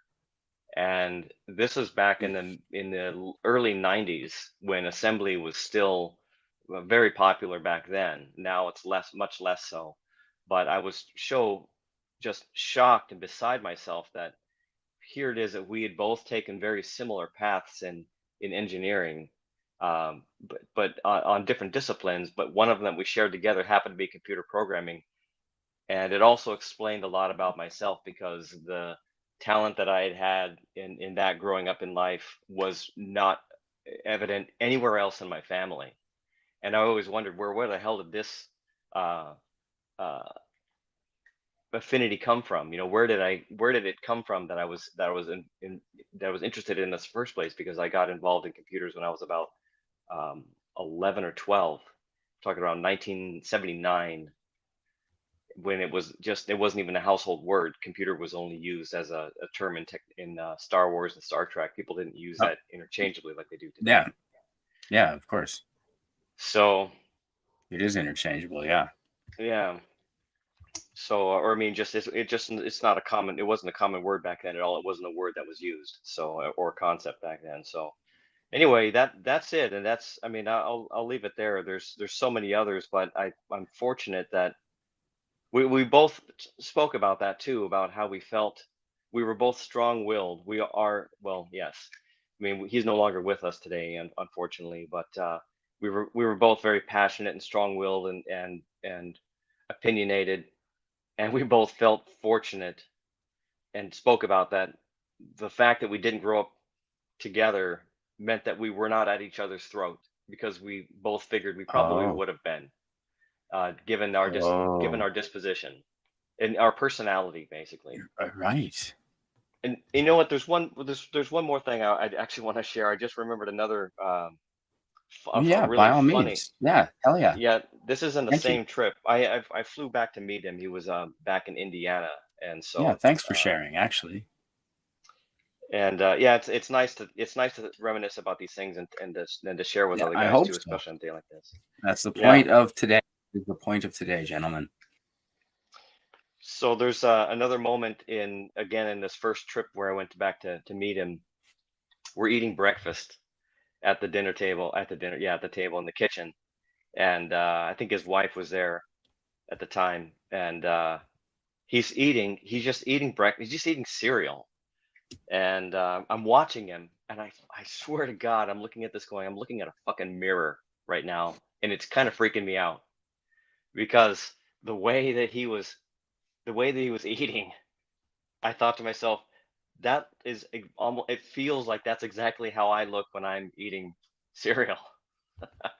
And later on, I don't know if it was that day or Okay. certainly in the You same eat trip. cereal in front of a mirror. Okay, that's Well, there's a point. hey, good. You do whatever makes you feel comfy, I guess. No. There's a point I'm getting to with this. Later on in that same trip again, we are toward the end of the trip. We're taking some photos, and he's wanting his wife to take the photo. And so we're outside, and we're standing by some trees and some nice stuff. He had some land that he lived on, and he's directing his wife, no, move the camera over here, do it like this, now come closer, blah blah blah blah blah, and all the things that he was Mm. saying to her. I thought to myself, yeah, exactly what he said to do. That's what you need to be doing, and that's exactly what I would be telling you to do myself. And the thing that struck me, it was probably at that moment That's really funny. that I put that together with the serial event, which obviously both of these things are singed into my memory forever. That Hmm. there are a lot of traits I learned in in this in this first trip there. There's a lot of traits that we pass down from parent to children that are Genetic. genetic, right? And I'm talking about there's the whole You're discussion blowing about my the mind there, man. That's because yeah, cultural anthropology is what I studied in university, and I'm pretty sure they were mostly of the opposite opinion on that. That's fascinating, but right.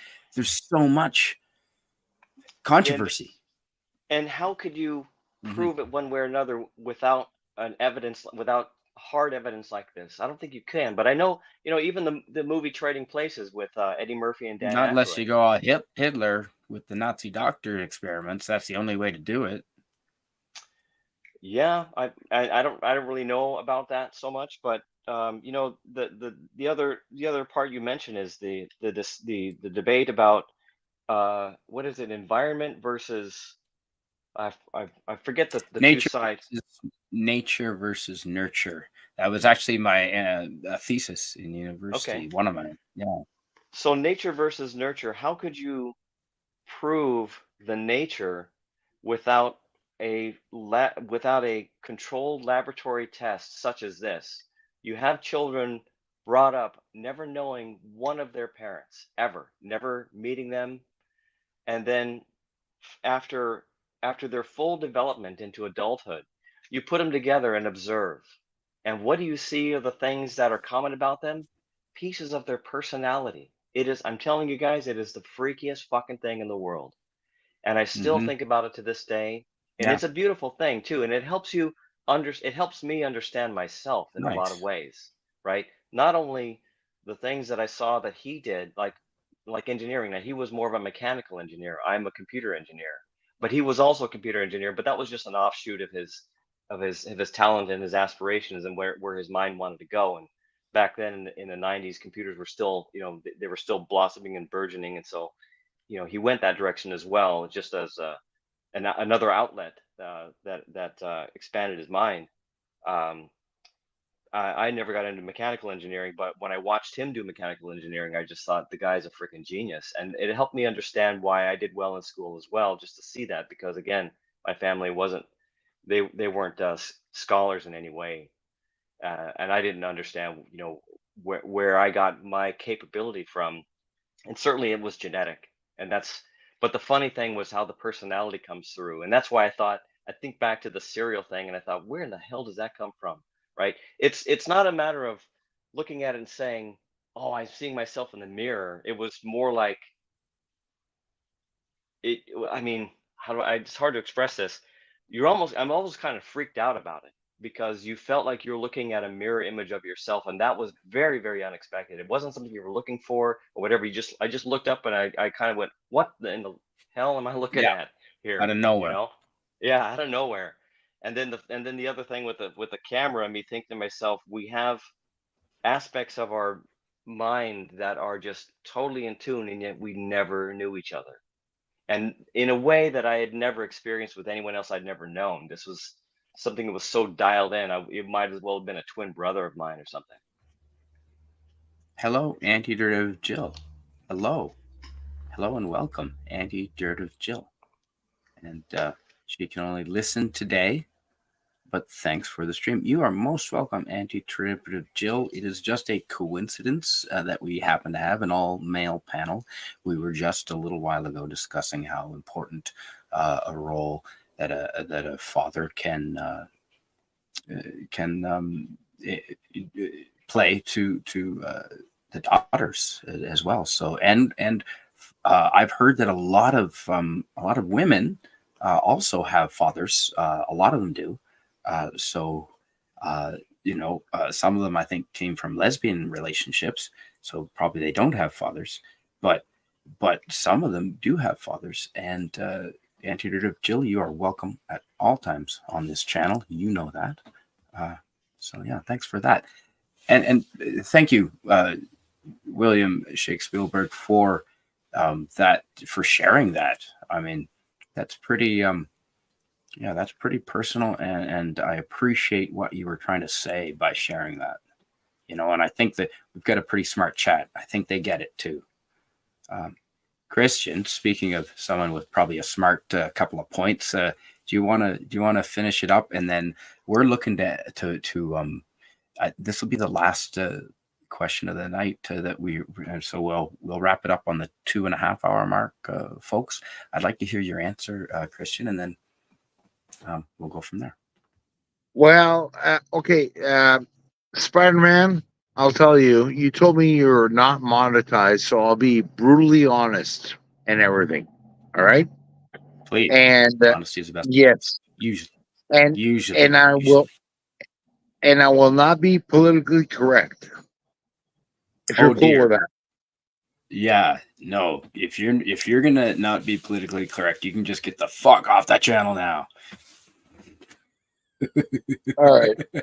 I love your sense of humor. An educated construction worker. I love these guys. All right. So, let's start off with being a man. Unlike Jason, I was a little smarter than him. I went with whores and hookers. They don't record like these girls do. I paid them to leave. So that's where I got my experience. And Jason, I lost my virginity when I was 13 with two girls in a neighboring cottage in a tent. The only difference between me and you, Jason, is that I freaking freaked out because I thought I knocked one of them up. And it's not until the next summer fair that I knew that she wasn't pregnant that I felt good about me because, oh my God, I was 13. It's not until I was 14 that I thought, oh my God, I'm pregnant her. Could you have, looking back, could you have done it? Was that Spider-Man? Would you have made a father at 13, do you think, looking back at your 13-year-old self? No. I would have not made a father at 20 or 25. At 30, I barely struggled to make a father. And thanks to my mom's Roman Catholic and my father's Roman Catholic, that I became a good dad. So, again, like I told you, Spider-Man, we're being honest here. All right? Mm-hmm. So, anyway, that's being said. So, the good thing that I think the original question was, what did your dad showed you? Well, I'll tell you what my dad showed me. A memory, yeah. And one of the memories with your dad, yeah. Well, it's not a memory. It's more how I built my life around it. My dad was a man whore. All right? So, he was a Roman Catholic man who's married, refused to get divorced and all that, but was a man whore. But there's one thing that I did learn, okay? He showed me the toxicity of females. I remember going to bed at night as a kid, and my mom just fucking, and she was righteous. She was right. But it's how my dad countered how my mom's emotions and the female toxicity of emotional soul crushing male fucking attacks. All right. And my dad would come back with regular things. Now, don't get me wrong, Spider Man. I'm married. I've been married for 25 years. I have Dang. 2 children, Wow. and I don't fuck around on my wife. But it doesn't really matter. My father showed me that And yeah, women are toxic. You know what I mean? can be. Yeah, absolutely. Well, Can be. Yeah. can be in a statistical thing. In my life, my mom was really toxic. All right. Ooh, She sorry to hear would that. just bring down she would just bring down the emotional sledgehammer, and my dad would just deflect on it. Okay, and I learned from that. And I'm not saying that I grew up to be a man whore. Far from it. Mhm. I'm a very um, celibate husband. But again, and a second thing that my father showed me is that morality can be broken down to sheer silliness. All right, here's the thing. I got drunk at a Franco Ontario festival. Now, if you're not Canadian, Canada is separated with provinces, right? And then everybody has a what's the English word? We're French Canadian up here, right? So there's a Franco Ontario festival, even though the province of Ontario is filled with Anglophones, right? So we have that. So we did the whole festival, and I got drunk, right? And then I came home as a 15-year-old boy, and I went to the bathroom at like 1 o'clock in the morning, and I was throwing up because I drank beer, I drank B-52s and all that. My mother came up with her toxicity and saying, "Oh my God, my son is drunk." You know how my father countered that? He chuckled. He says, he's learning from getting drunk. You know what I mean? So I'm just saying that. My and my father had a lot of sins. I'll give you that. And just to add to the conversation, my father was my adoptive father. We won't even talk about the guy who seeded me. But what I'm saying is, my father gave me balance in life. And it's a balance that I can use nowadays where estrogen and emotions and oh my God, pearl clutching. Oh my God. My father stepped in and he showed me that, Mhm. yeah, that's bad, but it could be worse. So, anyway, That's no. Thank you. Thanks for that. See, you're welcome. that's why I'm glad you're on the panel, man. I appreciate that. Yeah. Really, And really. I think I think listen, Spider Man, I thought not only this would get me demonetized, but this would get me blocked from you. I'm not at flattered. all. No, no, you know, I'm like I said, I'm open to anyone on this channel can say whatever they want, and if we don't encourage people that disagree with, not that I disagree with you at all, I don't, but all viewpoints are welcome on this channel. It's an open platform. If I only had people on that I agreed with, that would be kind of boring and I'd be a hypocrite because I believe in free speech. So you have to promote Yeah. people that you, even if you hate, absolutely despise what they say, you damn well better fight for their right to say it. Otherwise, we are all going to be commie slaves without the freedom of speech. Now, there are laws for hate speech that are very, very old, the good old ones, not the silly ones of today. And those ones made it so that you couldn't slur or destroy a business by false statements. Those laws still exist, and I believe in those. But as far as different opinions, if you want to come on here, as long as it's not hateful, and you know who taught me that? My father. My father was a damn good example. Um, of a man with integrity. There is an award actually named after him. They made a friggin' award in his line of work and named it after him, and then gave him the first annual award, and it still carries through to this day. And it's the award for integrity and just no.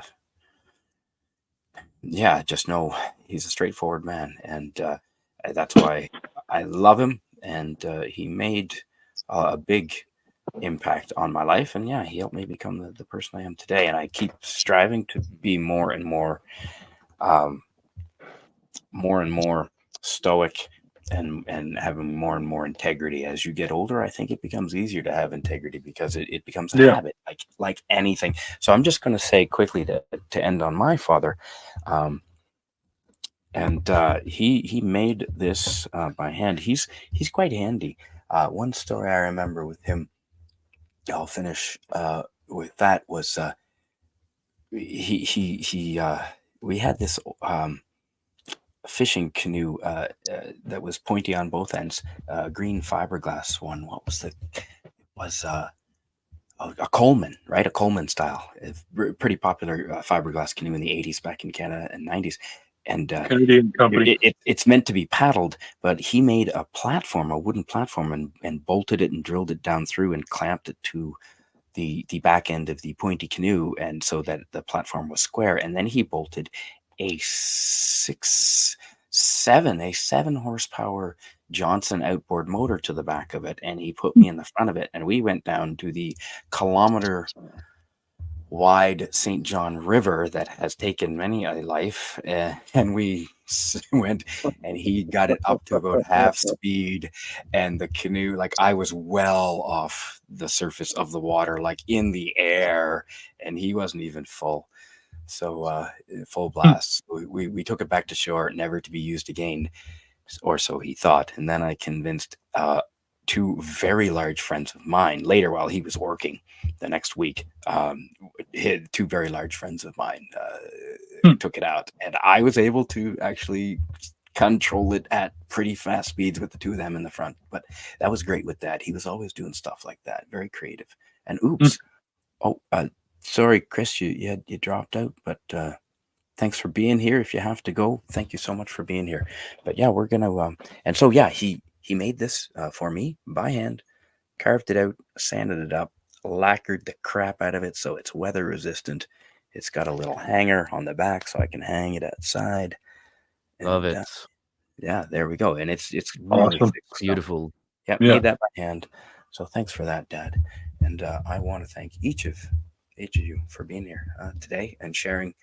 I want to thank you for inviting us all, man. Man, I've been wanting to do it for a while. Get together with you in particular, Jason, and I want to say like this, and just let's remember, the dad of YouTube, Cardinal Sin.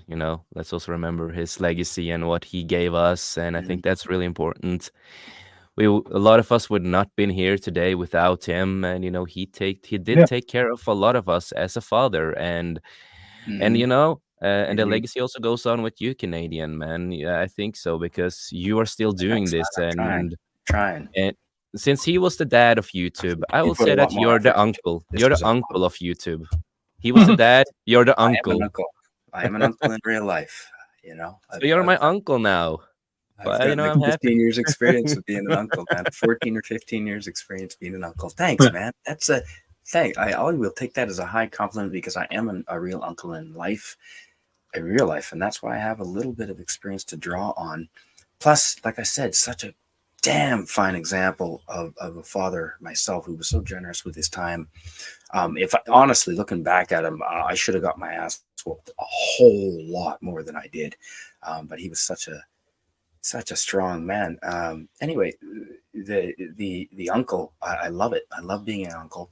My father taught both of my brothers how to be the excellent, best fathers today that they are. And shout out to both of my brothers. You guys really have carried on Dad's legacy of being excellent fathers. So generous with your time. I mean, to the point of you're gonna put yourselves in early graves, but I guess that's what dads do. And you know, although you know what, I think our dad is gonna live forever because, like I said, at 76, I still cannot get the puck out of his hands. You know, you guys made me cry. Shit.